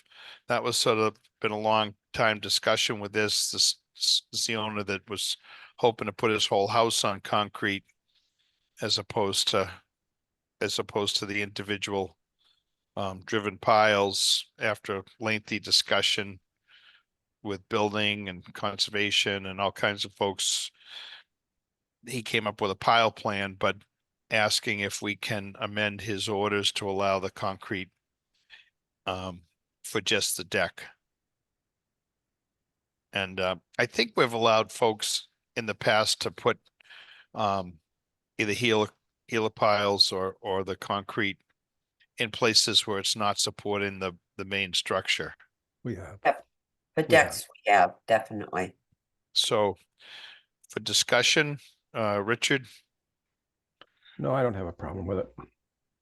Doug, No, if that's, we have done, that was my question. Have we done that Yeah, we have. routinely? And yeah, I think I remember being part of some of those. So no, I'm good. Penny, Nope, I'm fine. Jen, All good. Brendan, I am fine with that. We actually have 3 or 4 in the area of Scituate that is off the mainland, so it's not unusual. okay. And Eric? Yep, all set. Okay, Frank, yes. Okay, that's a good one. Let's see, where's my, I got a couple of different agendas here. I made my own. Then I Yeah. got Jen's. Well, there's a request here for amendments for 74, 74C, B, Glades Road, Frank. Another one? I don't know what that is. I don't either. But it's sitting here in front of me. Oh, those are the ones that burned. Yeah, right. Do we have something? They're, yes, they're, I'll look for the plans, but they're moving the septic. James is on. Let me Oh, okay. unmute him. Is that all they're doing? Well, ask James. Yeah. Yeah. James, Hi, everybody. good evening. Oh, Yeah, so just a quick summation of this one. So obviously these are the 3 buildings that burned down on Glades Road, 3 of the buildings that did. The owner also owns the direct abutting property, which is 76 Glades Road, which is in Title V septic failure. And that building pretty much takes up that entire lot. So what we're proposing as an amendment, he wants to put that new septic system on the 74 C Glades Road site. And then it's just going to require us to reconfigure the septic systems proposed for those 2 lots that we have here in front of us. No proposed change to either of the dwellings is proposed, and the limit of work isn't changing at all. So it's just reconfiguring the septic systems. I remember looking at a plan for this and it seemed to make sense to me. So Do we have a drawing of the new plans in the office with Jen? We filed it, and they've also all been approved by Board of Health at this point too. let's see, we got something on the screen here. All right. Yeah, so the viewport, like the top right, I guess, of that page, you'll see the septic system configuration that we're now proposing. The lowermost septic leach field there, that's going to service the direct abutting property 76 Glades. Again, that building pretty much takes up that entire property. It's currently serviced by a cesspool shown at the top right of that building, just off of it. So as you can see, there's not really any room for a new leaching field on that lot. Again, this is a common ownership. Our applicant owns that building as well. He just wants to put a new septic on the 74 Glades lot, and it just required us to reconfigure the other 3 septic systems that we've got proposed there.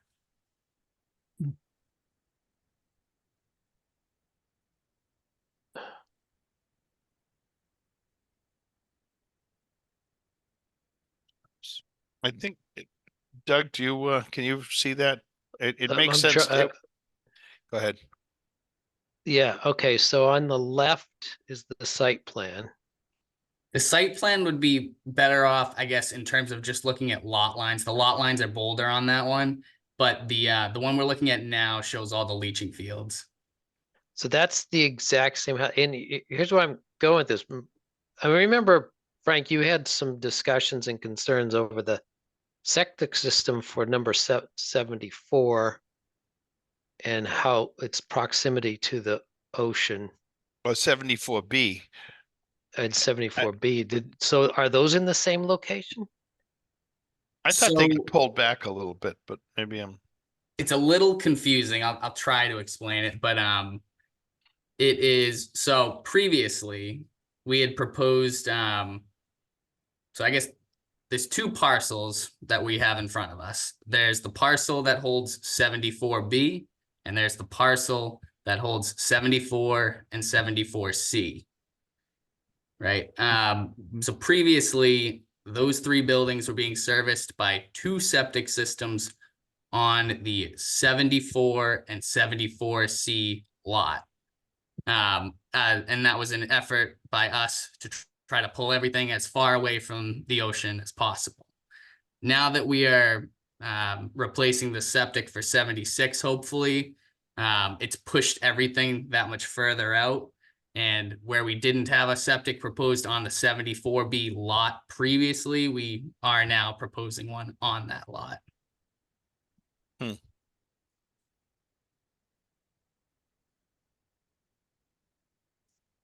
But again, there's no proposed changes to the proposed dwellings. The limit of work is still the same as we previously had proposed.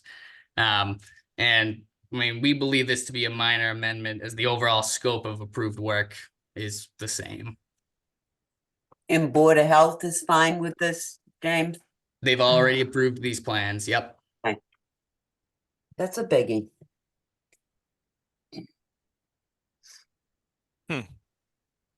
Doug, do you wanna? Well, what I was trying to do is go through it, like, look at what was approved and what is, and I think ultimately I'm fine with it. But James, you're saying 74B did not have a septic system on its site previously? Yeah, so previously 74 and 74C Yeah, okay, I see that. All right. they were being tied into one system. Right, And so 74B had its own system, but it was on pretty Yeah, much where we're now proposing the 76 Glades septic. right, I found the old one that was Okay, approved. it's a bit confusing. I apologize. Yeah, and what's not on the new plan, and I guess well, it's not on the little detail, but the coastal dune and everything, you were concerned, Frank, the previous one about them pulling that far as I just back. didn't want the leaching creeping so close to the beach. So now they're, with this new plan, that's Oh. there. Right. So you've now got more leaching, and it's actually closer because of Correct. 74B's proximity of the septic system is actually closer to the Right. dune. I mean, it's in sand. It's just a standard septic system. But I'm just trying to offer the clarity, because I remember that was something that was talked about, and I think they might have even had a revised plan at some point that did pull it back. But it's So by you're- the street now. So the one by the street now is servicing that abutting property 76 Glades. And that Okay. has a cesspool on that site at the top right of that building. It's a circle. And as you can see, there's hardly any room to replace that system. And that's a failing cesspool currently going into the ground. Right. Right. So you had to tie in 76, which now you can't tie in 74, the other ones. You can't tie in 74B because you don't have enough room for another one. So 74B now needs its own system on its own lot. Right. Now, as far as the location on 74, is that in the same location as? So 74 is, yes. So those trenches. So the major difference, and I'm saying this as a question, James, for clarification. Sure. The main difference that I see is that there are now leaching trenches on 74B when previously there were not. In essence, yes. Yeah. Okay. Thanks for that, Doug. It was. That might have been, I might have talked in a big long circle and made No, it no. redundant, Well, but, you brought it around. Yeah, and we can certainly appreciate the concern on that front as well. I mean, obviously, we want these septic systems pulled as far away from the beach as possible. But looking at, the site dimensional constraints out here in an effort to replace these failing systems and, get these buildings up and serviced by Title V compliant systems, we believe this is probably the best bet.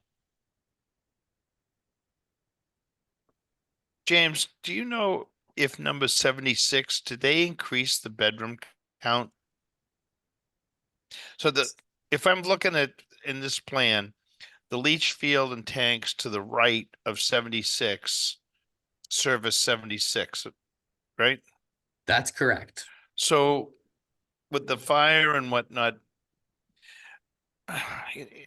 So previously 76, we were not proposing a system for. That's the additional piece to the lot that's pushed everything else back. Okay. Did the bedroom counts change in these structures? No. Being rebuilt after the fire, it's the same bedroom counts as before? Yes, no additional flow. Okay. I mean, in my mind, that's the question, is if they had increased the bedroom count or the flow, then I think we would have a little bit more difficulty here. But if it's the same requirement that they would have had before, I'm not in love with this, but we're getting Title V compliant septic systems on all these properties. Yeah. Does anybody see that point? Yes. All right, I'm gonna keep moving down the line here with folks. Penny, did you comment? I'm fine with this.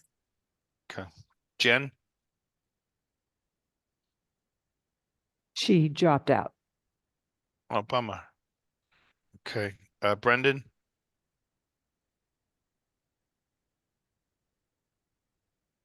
I suppose I could accept this.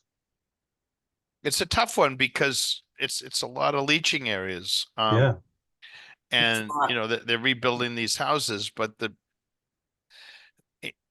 leaching area, the septic systems for compliant Title V system are a lot more area than what was being utilized when they had these simple cesspools and things like that. But at the end of the day, it's a better, environmentally, it's better. Yeah. Yeah, I just kind of think it was maybe some short-sightedness on the owner's part not to have. I mean, did 76 burn?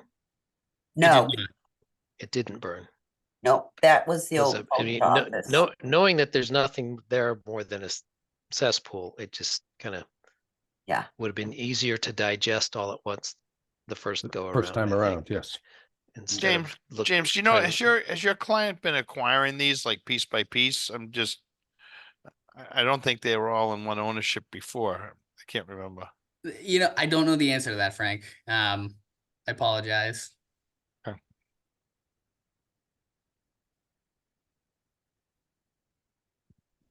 Where am I at with the questions? Eric? Yeah, I mean, when I was reviewing these documents the other day, wasn't entirely sure the context of the whole thing. So thank you, James and Doug, for your questions and some perspective, you know, as to where this has been and where it is now, especially as it relates to, you know, the cesspools previous. I mean, when I'm looking at this now, it makes a little bit more sense. And I understand that coming up to Title 5 compliance is way better than, you know, a hole in the ground, as the prior cesspools were essentially. So in that respect, it's better. But there is a lot of leaching area, of course, as you probably have to, you know, anticipate with, you know, these 3 new buildings. So, you know, with that additional context, I suppose it makes sense. I suppose it makes sense. Okay. Anybody else want to comment? I believe it's um acceptable to do this under a minor modification. I mean, all these areas were proposed to be disturbed. I guess you could make the argument that we should be having a notice of intent, or at least an RDA for the new system for number 76. I have a question. Sure. It looks like, so you have these 2 leaching fields here. But are they going over the leaching field for 72? So that was an existing leaching field that, as part of the 72 filing, that septic's being moved onto their property. Okay, so that's just not shown as, okay. That's it's like in shown as- existing conditions, but as part of the 72 notice of intent, they're putting that septic on their property. Okay. Good question.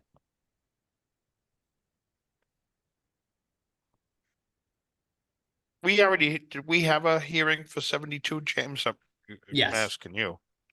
Okay, I only know because I did it, so. right. Well, hmm.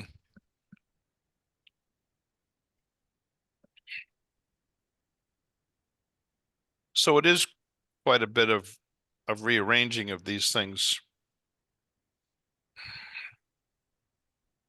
It is, and I guess just to note again, no flow is being increased from what's there today. All we're doing is upgrading these systems, getting them further away from the groundwater table. They're a little bit larger in square footage, but environmentally, they're definitely a vast upgrade.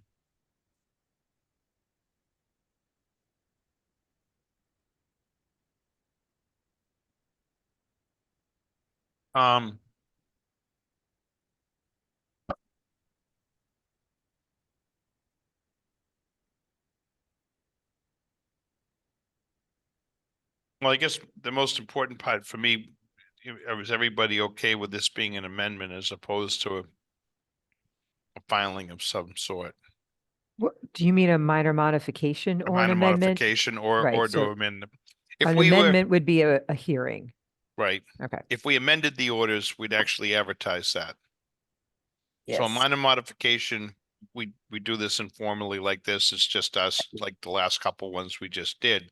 Yeah. If we think this is more significant, we can request that the owner submit to amend the orders. I'm not even so sure, though. I guess I'd want to talk a little bit about this. I mean, there was no septic system proposed for number 76 before this. Am I right, No. James? Right. You are correct. So this is a brand new system for 74. 76. For 76. Or 76 rather. Yes. Did we have any kind of hearing for 76? No. No, because it wasn't affected by any of this. Yeah, you know what?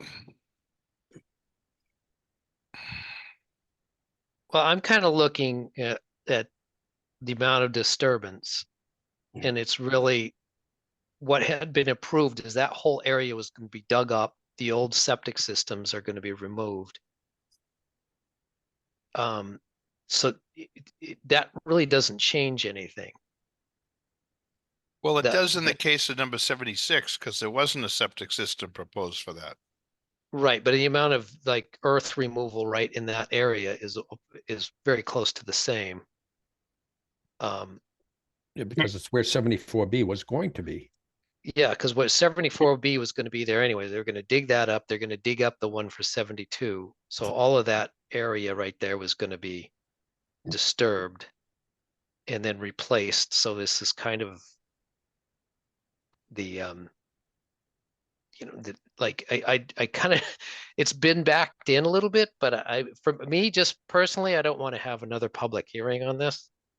I think I kind of don't really like the way that it kind of got backed in like this. I think it could have been thought out better and applied for in the beginning. But if I step away from that part of it and then look at the major difference is 74B to me environmentally and disturbance, and that house was going to be replaced and piles driven.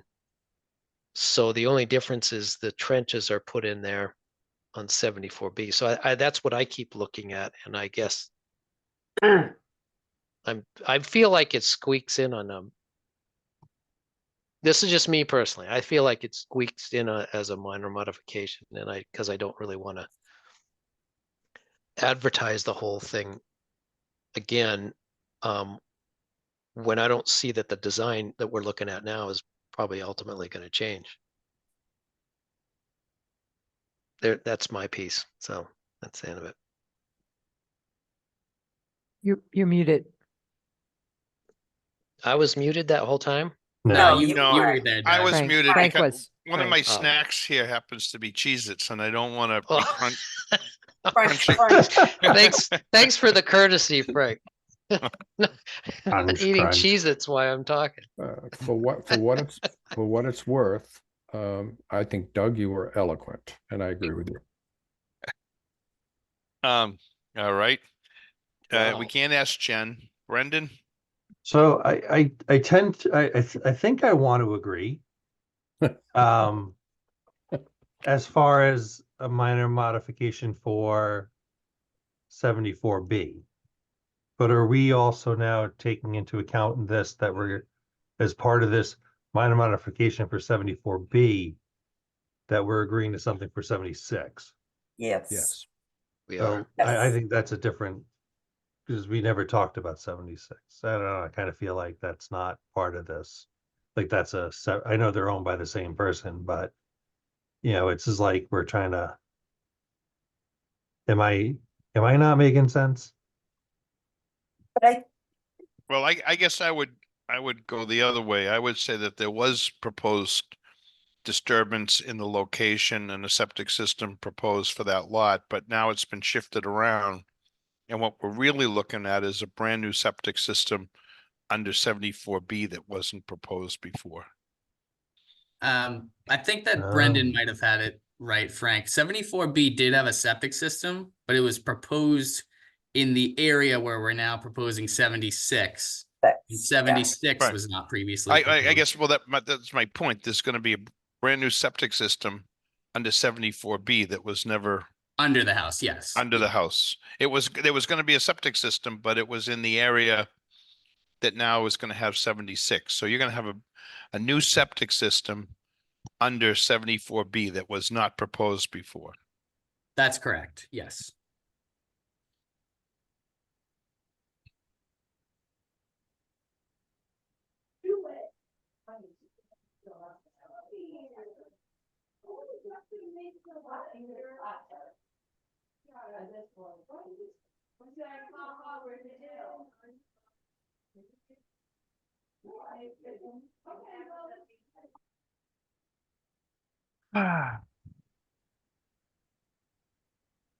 Eric? I'm still, I think because I lack context from the original. Yeah, I'm not sure you could even Meeting. really vote to amend this if you want. Yeah, I'm. But that's I'm all just right. We trying still to- want your thoughts on it. That's I agree. I don't think I can really vote on this as an amendment to something that I wasn't, a participant in lacking context. But I just am looking at it and saying, just trying to understand, because like I said, when I was looking at these the other day, I really wasn't sure what I was looking at. Now I think I understand more, but we are talking about a brand new septic system in a new location, meaning 74B. Because as I'm understanding the conversation and what I read, 74B was supposed to be going where the new 76 connection Correct. is supposed to be hooked up to. So that septic system that is now proposed for 76 was supposed to be attached to 74B, but 74B did not have one underneath. So now we have a new septic system at the location underneath 74B, closer to the beach. But so that first septic system that is, had been on the first plan doesn't change. It's the new one that's being added. So it's weird because 76 is backing into 74B's prior location, but now 74B has its own. Is that Right. You got it. how I'm understanding? Okay. Yeah, you got it. Good. But originally, 74B had a system underneath the house, yes? No. Before it No. burned. Well, where was it? Oh, Before it there burned. originally there was, yeah, there Yes. was, Okay, so it's just going back there let's And see why where was that it was. changed then? because the house burnt down and we were trying to get it away from the beach. But it wasn't a Title V compliant, right? Well, I don't No. know, to be honest with you, because the house burnt down and I It don't know. had to No, have been a it cesspool. it had an easement that ran over to that parking area with a septic I don't system in know. it. It's such a mess. James, correct me if I'm wrong, but 74B original septic system was in the same parking lot where 76 now is being proposed. Yeah, Doug, now that you're saying it, I can kind of see it in the background. You are right. That is where it originally went. Right. Okay, So- so it wasn't under the house. Okay. Right. So I think that the major again, I know it's just my perspective, but my perspective hones in on 3 new trenches underneath 74B, which we weren't looking at before, even though I get it, you know, I don't like the fact that 76 has sort of backed its way into this project, but from a construction and environmental perspective, that's the big change, is there's new leaching under 74B. But I look at this site, as James pointed out, and you know, we required a new notice of intent or even an RDA. It's going to come back in that same location. I don't know that do we lose anything? I think for transparency, when you make a change like that, there's some changes, like we can Yeah, okay. Yeah, I dump see what you're saying. the material at the beach or change around some footings or something. The commission can look at that and be reasonable in that. To me, putting another septic system under one of these houses and configure it, I'm on the border between an amendment and a new filing, not whether it should be an administrative decision and an amendment. I'd be almost to the next level and saying, are we good enough with an amendment? At least with an amendment, we advertise it, people are aware of what's happened. You know, there was, if you recall, there was a number of folks that were interested in this project. Will it change anything, Doug? Unlikely. Right. Yeah, no, I get what you're saying. It's like the optics aren't great. That I mean, we're not somebody's- happy that this is sort of backing in after the fact. So make them come back in. It'll The be, board, I mean, the Board of Health has looked at it, so it's not like it hasn't been vetted. Right. I think procedurally for transparency, you're right. I think at least an amendment. yeah. James, can I ask a question? Because I asked this before. Is there any way in 74B, if you were coming back in, that whole thing couldn't be pulled away from the beach more? There's no way to get like that septic tank on the other side of the stairs or something. It still bothers me that these infiltrators are so close to the beach. No, I can appreciate that, Frank. I do know that when we looked at this site, yes, that was as far back as we could physically set this thing in order to get it as far away from the beach.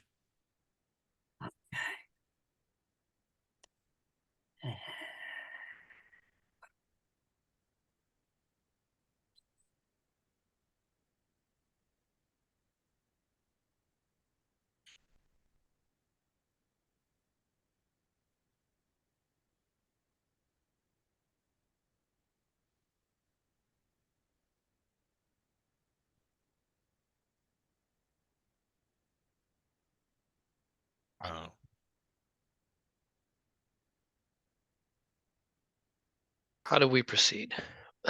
I don't know. I'm not excited about this septic system being this much closer.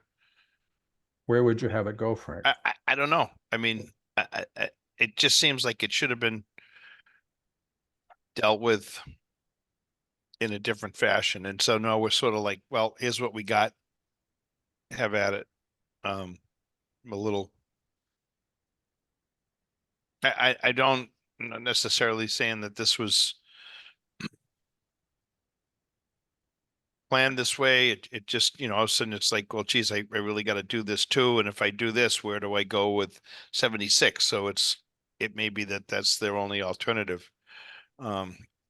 If we were presented with this in a different way, could that whole parking area have been like a common leaching area?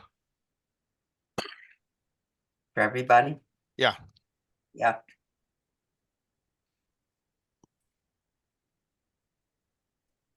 I'm not an engineer. It sounds like we need to send it back for an amendment. Yeah, we're not gonna solve it tonight, Frank. All right. Okay. So I'll make a motion that they can come back with an amendment. Is that what? Request an amendment Yeah, Somebody second that so we can Second it. move. I'm gonna take a little time to just check on a couple of things with that as well. Let's say for now we want an amendment, but Yeah. I'd second it. Okay. So just take a vote and then we can move. Yeah, well, let's do this. Let's Yeah. not say that we want them to come back as amendment. Let's just reject a minor modification. Okay, I make a motion, we reject a minor modification. As Penny is a motion, do I have a second? I second. Eric, all in favor, Richard, Okay, Doug, Yeah, sure. Jen's not here, Brendan, Yes. Right? and Frank, yes. Okay, we got everybody, right? Yeah. Thank you. We're moving. Thank you.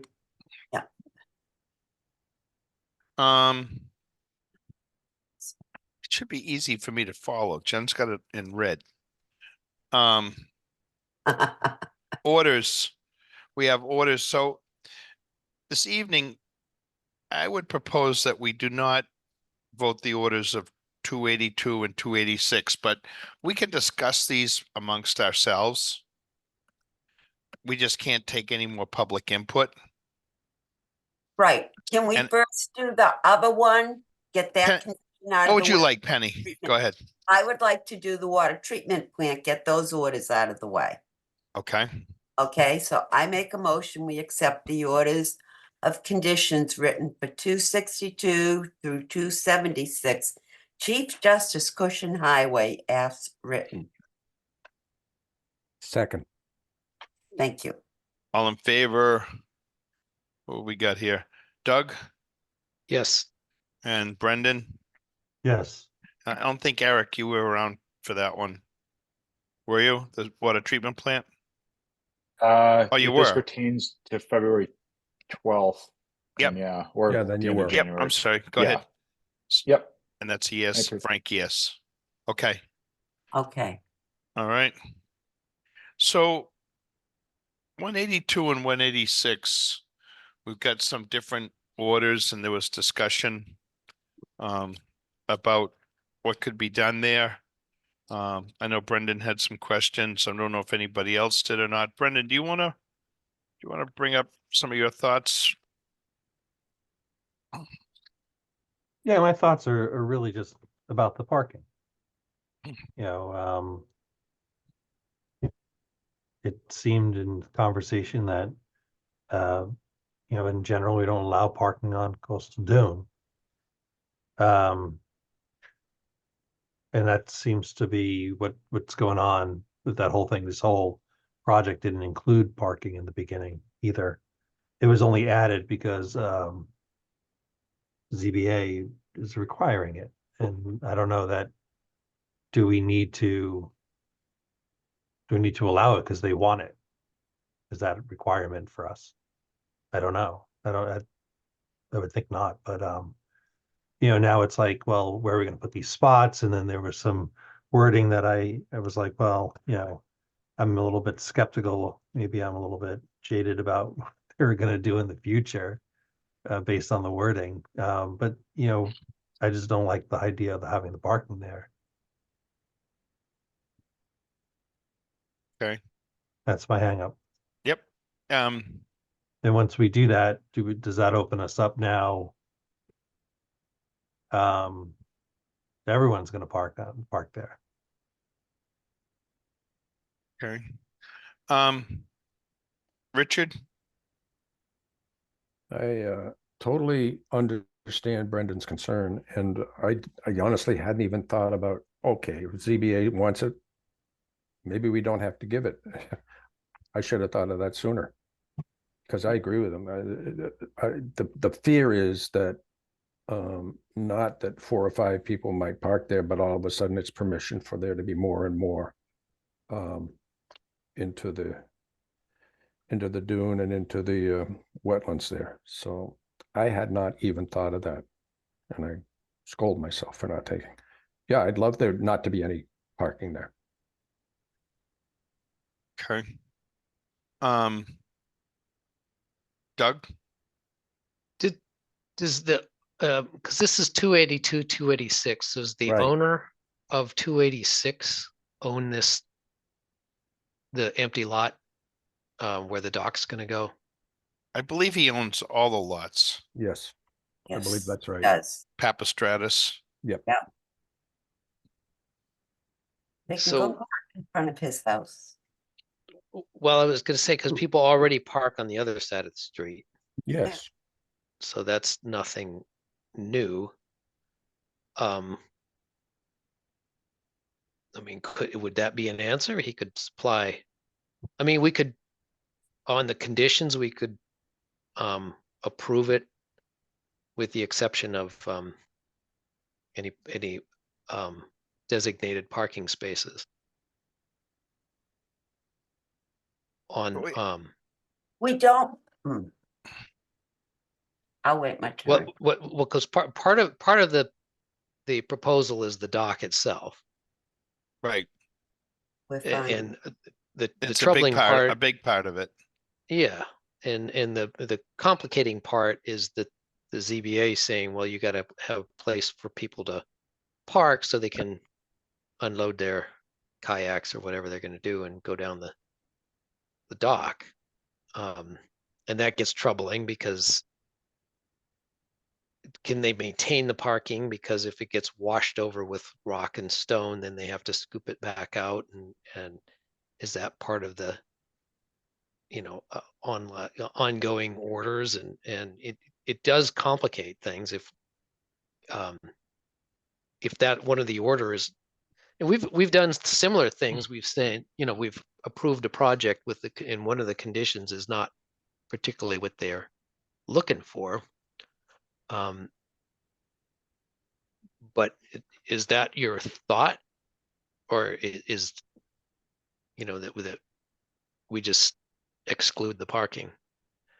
Well, when you And- guys, I wanted to get your opinions, and then I can enlighten you a little bit on some information that I had as well, Okay. and then we can kind of keep that going.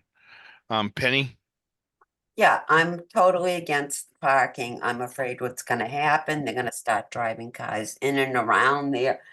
I think it needs to be blocked right from the street. And if we let them do it, we're opening up Pandora's box. We have never let them do it before. CBA, I have no idea. That's, I'm just looking at protecting the dunes there. I just see it opening to lots of trouble down the road. And I'm totally against any parking there or pulling cars in there. I just, if I know when they first came to us, they said something about, well, the town goes in there when they blah, blah, blah, when we have a storm. That's once or twice a year, maybe.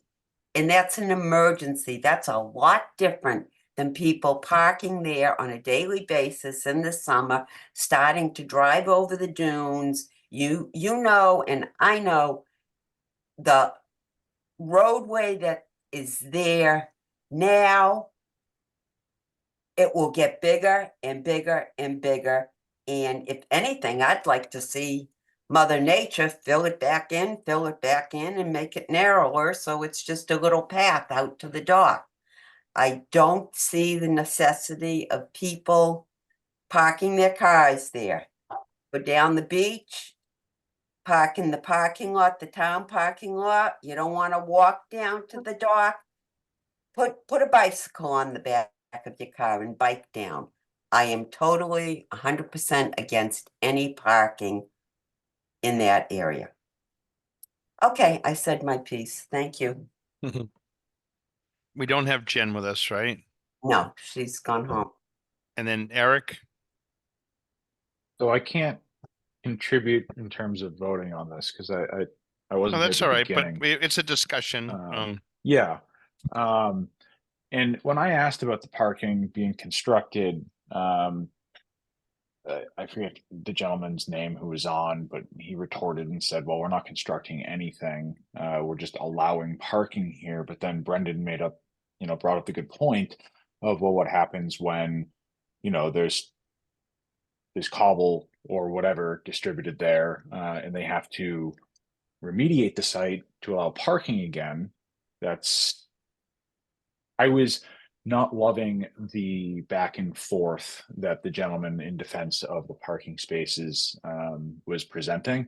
I will say that it seems like this has gone through a number of different iterations. Given the last meeting, they added the post and cable gates to try and address the concern of people driving further down into the property.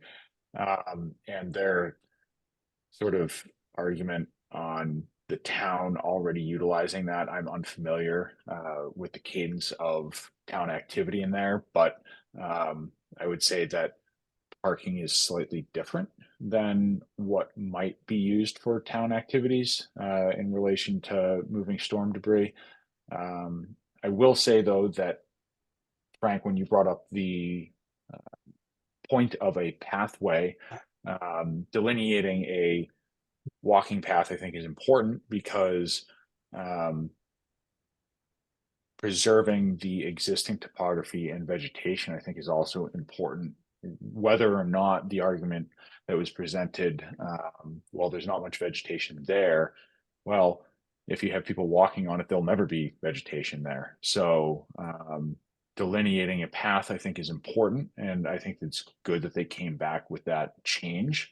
But I've still been confused about the way that the parking will be managed going forward, what that means for parking on a dune. I know that the other argument was, well, all of Hammerock is, and other people have done it, but we're not really looking at that. We're looking at this right now. So I didn't really love that argument either. So from my perspective, it doesn't seem like their arguments held much water.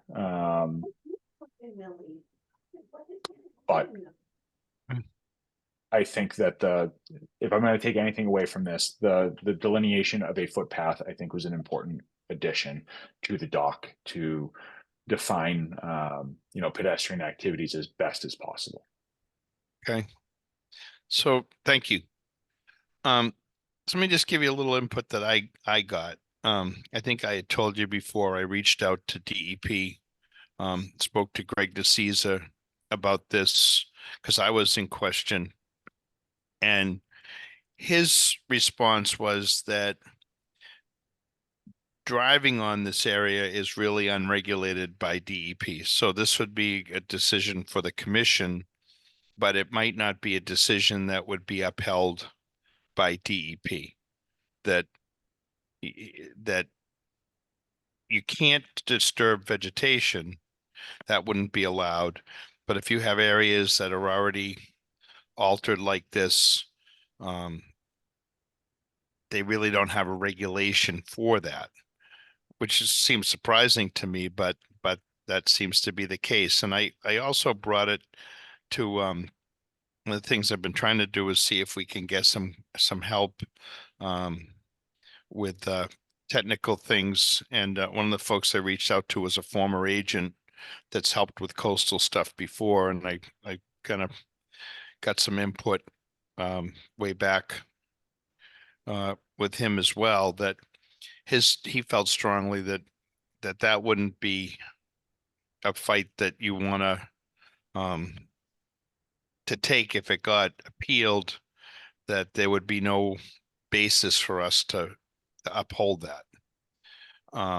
That you would be better off trying to get other amenities that might make this at least palatable. And the idea of the piles with the chain or cables was basically to block off these areas that have been cleared. And then I think when Brendan and Penny and myself were out there, we could see where people were actually driving in one way, looping around and driving out another. There was actually,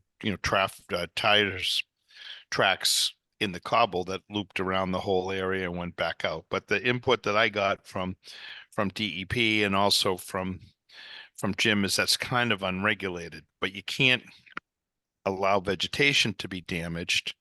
Some of the thoughts I got was this pathway to actually define it and keep that from being more disturbed.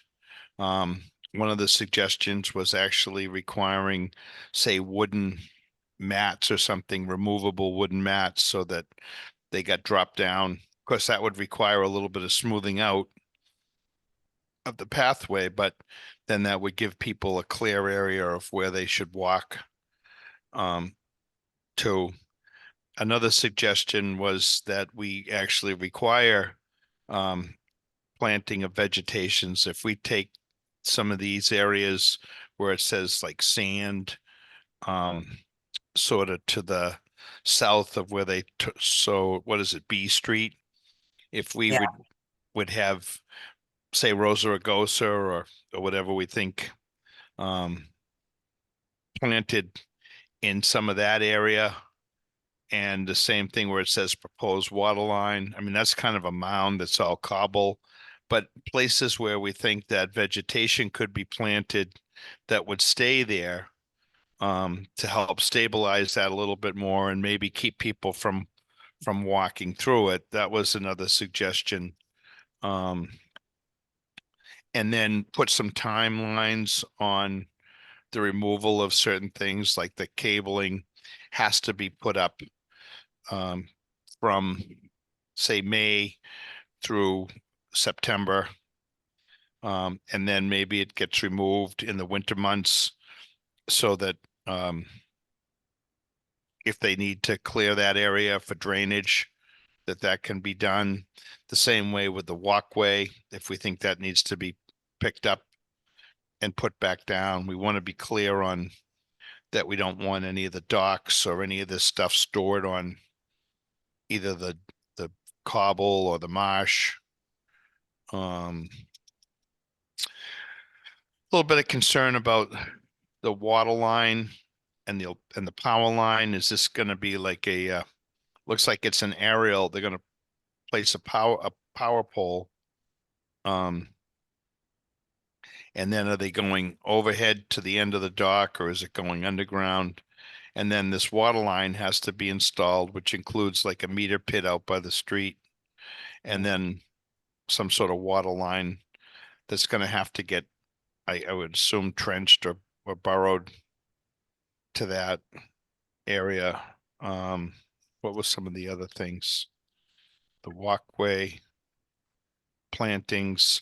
Oh, so the area, there's a lot of piles. I think I counted up 26 piles that are in the actual marsh. So if you take their diameter times 26, you wind up with, I think, roughly 22 square feet of disturbance in the marsh. And I guess the mitigation for that would be the plantings, was one of the suggestions. So those are some of the input that I got, just to help maybe think about it a little bit. I have a question. Yep. You referred to B Street. Yep. Well, what is B Street? Is there a street It's a there? paper, Who it's a defined paper that? street. It's a paper street. Who There's a defined whole, that? there's a whole grid of paper streets. Originally, that was not all marshland. That was land. And it's creeped in and narrowed that part of Humrock considerably over the past 50 years. We've got drawings that originally, or the drawings that are in the archives that I worked on, where there, I think, were something like 16 or 17 paper streets that never developed because the encroachment, the developer back in the 20s was never able to do anything because they could see that it was going to be encroached upon by the river. And so the paper streets still exist. There are actually a number of others on the other side of Humrock toward the ocean that don't exist, and they're never going to exist, but they're still on the maps. Yeah, there's some in in the Sandhills. Yeah, where there are others in town too, Golston's, yes. they ran right through the marsh. I mean, Oh, yeah. before the Yep. Wetlands Protection Act, the plan was to eventually fill it all in and build houses on it. Yep. So I think and I'm not the attorney that's on this thing, but sometimes when these paper streets exist, the property owners beside them, they own what they call a fee interest in that in that road. So it didn't get built. And so technically the people that abut it on either side might own to the middle of it. Mhm. They call it a fee interest. Yeah, they used And to. that may be the case in here, but Okay. so that's what I'm just, if you look, it says B 40-foot wide, not constructed street. Yeah. C 40-foot wide, not constructed street. Sorry, Brendan, what we should, so that's what I No, was I was- referring to. Thank you. Thank you. And Frank, Yep. I'm glad that there's a suggestion on planting, because I was going to say, would there be a way for us to add in that mitigation planting should be included in this to restrict, reduce, or discourage overall traffic, vehicular or pedestrian, across any of this land to the proposed walkway? And it seems like there is, but maybe only a minimum of or up to 22 square feet of disturbance, or would we be able to increase that number? Oh, I think we could ask for whatever we think is appropriate. I mean, I think Because I there's a think fair that- amount of disturbance and some other stuff, and I just try to look at ways that we can have a gain coming out of this thing, and if it's appealed, that the parts of our orders that are important to us Yeah. remain. Yeah, and I was actually I didn't consider that water line needing trenching. I was thinking it was a temporary water line or temporary water service didn't for the seasonality of the dock, and that would be above ground rather than trenched. So that was something I didn't I wasn't aware of. I'm not from the positive beginning of it. about that, but I'm 90% sure they had planned on putting that underground. What's the purpose? We could wash Yeah, off the Wash deck. I the don't recall boat. seeing anything about that. There's a water line proposed Yeah, and electric. and power. Telephone Yeah, pole, yeah. see it. How do you wash the salt off your boat? Well, it's kind of sitting in Yeah. the water anyway, so. I thought these were little small craft that they pick up and take back out of there, but like they're boats. No, they're I guess not. down at the They'll end. be good sized boat if they can get to the pier, because there's so shallow now. Hard to get in and out for many people, and nothing's going on with that. Frank, Yes, Penny. okay, my concern, if we do allow the parking, okay, you're talking about a cable across to stop. Can we put cabling on both sides? Because my fear is that once somebody sees a couple of cars parked there, they're gonna park there on the dune, on the grass. Just like we ran into all that trouble down at the Marina Park with the cars parking on the road up on the dune. Do you Mhm. remember that? Yeah. Yeah, so this is why I'm so against parking, because I just know how people, they just feel entitled and they start doing things and they don't think of what the repercussion is down the road of destroying. Oh, The people, dune. you're right. People just pull over in this Yeah. case. So how would we, I'm not sure that you can, my point is, I'm not sure that you can deny people from pulling into these areas, but on the other hand, the town has no parking ordinances, right, Richard, along Central Ave? Yes. And I do say, I will say that once a year, and I really do mean once a year, July 3rd, Yeah, they enforce it. they don't enforce it. Oh, they don't. Oh, they do not. They don't enforce very much of anything, and probably it's a good thing. Okay. But all the rest of the year, they're pretty good about it. Oh, okay. Okay. So if you're saying, would there be no parking signs or something There are some no parking signs, and yeah. I don't know that there are enough. There are a lot of signs that are not here or that used to be here and have not been put back. So maybe there were at one time, but there are some. Yeah. Well, I just don't want cars destroying Oh, I agree. what's there. I'd like to see more put there, more grass. I think the walkway's great from the street. But I don't know. And Well, I'm giving you some feedback that I Yeah. got. yeah, well, no, it's good feedback. I mean, I would much rather come up with a working order than have this appealed and us lose any control over this area. Because if the orders are appealed, that's what happens. And if they win, if the state backs them up, then we're out of luck. So I want to retain any control we can get out of this area. But the other thing too is on the storage, that absolutely no storage of docks in the winter down there. I certainly hope they've got to be pulled. I think we have part of the orders say that everything has to be removed Yes, from the site altogether. we do, but also it was suggested by somebody that they could store them there if they properly oh, what does it say? Secured them in such a way to prevent them from damaging. Well, just being on them, you're damaging. So that's out of the question as far as I'm concerned. 22.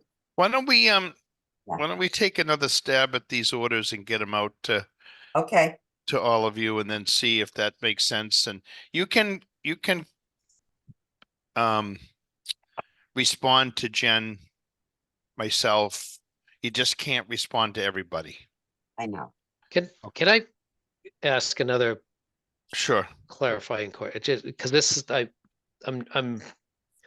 I've just know much about this kind of stuff, but if DEP does not address parking on a dune, what do they have to appeal if it's not a DEP regulation? I mean, like what? I don't think we can deny it. One of the things that was pointed out to me was people drive on beaches. But we can't have our own. Yeah, but we can't have our own. I mean, we don't allow it. We deny local that. regs. I don't know. I'm. But I maybe nobody here knows the answer to this, but you can appeal regulations and then go to the state for superseding orders going by their regulations, but you can't ignore if it's only a local bylaw. How do you appeal that to a state when they don't have a superseding order or bylaw? But they do. For parking on a beach. And according to Google Earth, there's a no parking sign on that lot. Right. Dated 2021. There's a well, let me sign I says can no try to get a parking. little bit more input, but that was my feedback. I get it. I get it. I'm not questioning. No, any of that. I believe me. I just wish I knew these things because I talked to other engineers and stuff, and I said, well, they're going to peel it, and then other people who are really familiar with how these appeal processes work. Well, not to belabor this anymore, because I just looked up at the clock and realized it's actually 10:09. I thought we were moving ahead of the game, but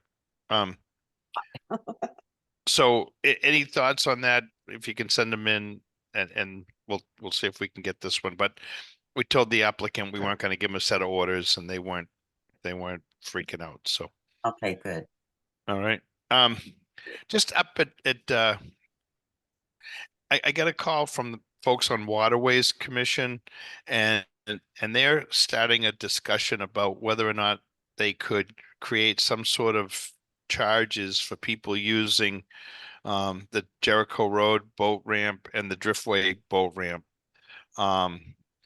They're thinking that these things are getting overused by a lot of people that don't live in town, and they're thinking about trying to create some sort of sticker program so that people are using the Driftway boat ramp and the Jericho boat ramp would have to have a sticker.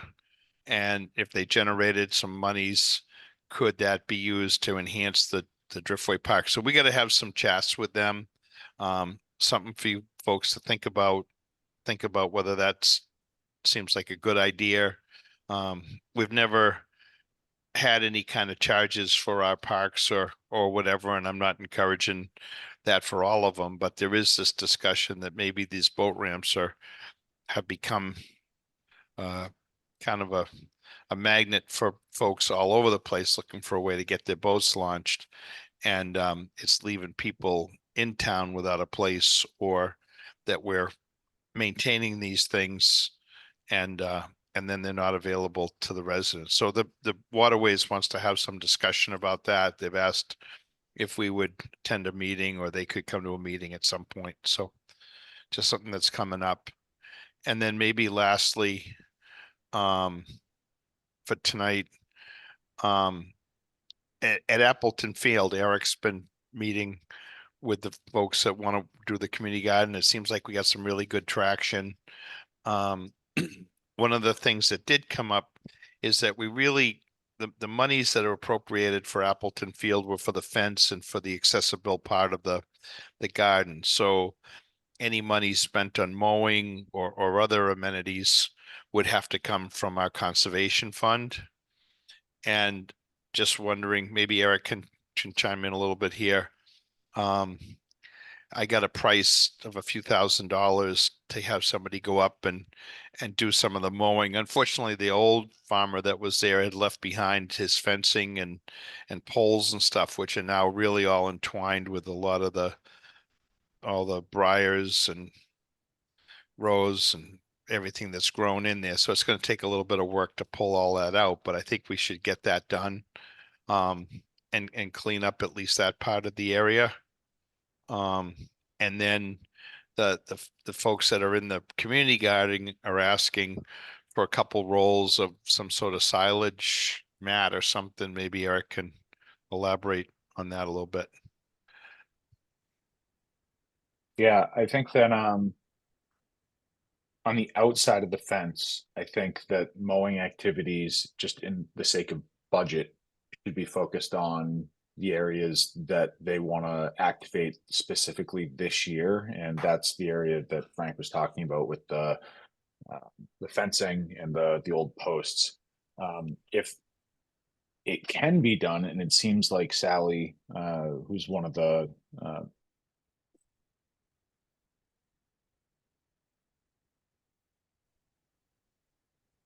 Oh, You're Eric went muted. muted. You muted. Yep. Thank you. Where did I drop off there? I think With Sally. Sally. Sally. Okay. So Sally has been working up there actively, trying to clear some stuff out. And I think that,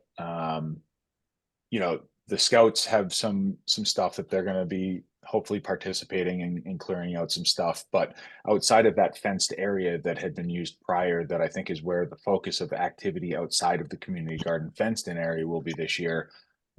If we can swing it, get some of the more pertinent areas with invasives mowed down too. Now, I don't know particularly on every single one of them whether there's stone underneath them that needs to be moved, that needs to be hand removed or not. But for the sake of budget, I think most of the activity should be focused in that area and inside of the community garden fenced area. And that silage tarp that they're asking for is really going to help reduce the amount of future costs associated with mowing, because what they'll do is go through, they'll mow the entire interior, they'll silage tarp all of the area that they won't be activating this year because they just won't be able to do it.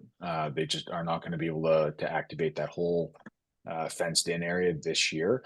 So putting these silage tarps down will suppress and kill the vegetation under that, allowing that to be activated next year without having any further labor inputs. So I think it makes a lot of sense to make that investment now, because what they'll be able to do next year is move those silage tarps again to another area farther down that they're hoping to plant this year. So there's really twofold: using the silage tarps to help next year's activation, activating a part of it that they anticipate growing back to some degree, and planting that on the far back side of it, and then really focusing mostly on the front side where the gate the gate is located now for this year. So it's sort of like a 3-step phase that they're going through, and the silage tarps will help them just hit the ground running next year. I think it's a smart use of money, both in terms of mowing what they want to activate outside of the fenced in area. Hopefully we can also address some of those invasives, because that is only going to get worse.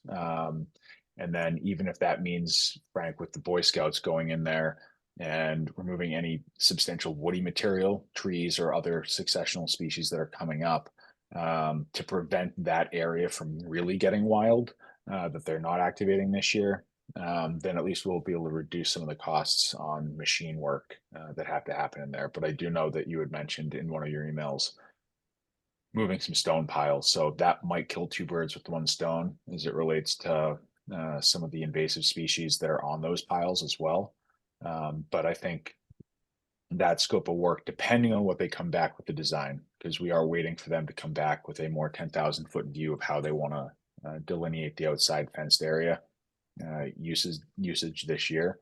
I think will help further focus the type of work that needs to happen out there. But I think that it makes sense to focus on what they want to do this year rather than the entire field. Okay, great. Thank you, Eric. So I think the machine that's going to come in to cut this can cut almost anything that's out there now. Obviously as it gets bigger, they might not be able to, but I think maybe at first we thought maybe we'd mow everything, and after finding out that we're going to have to pay for this out of different conservation funds, we'll work with them to do that area that they plan to try to utilize. I'm not sure how far the Scouts will get them with that, but whatever gets done is a help.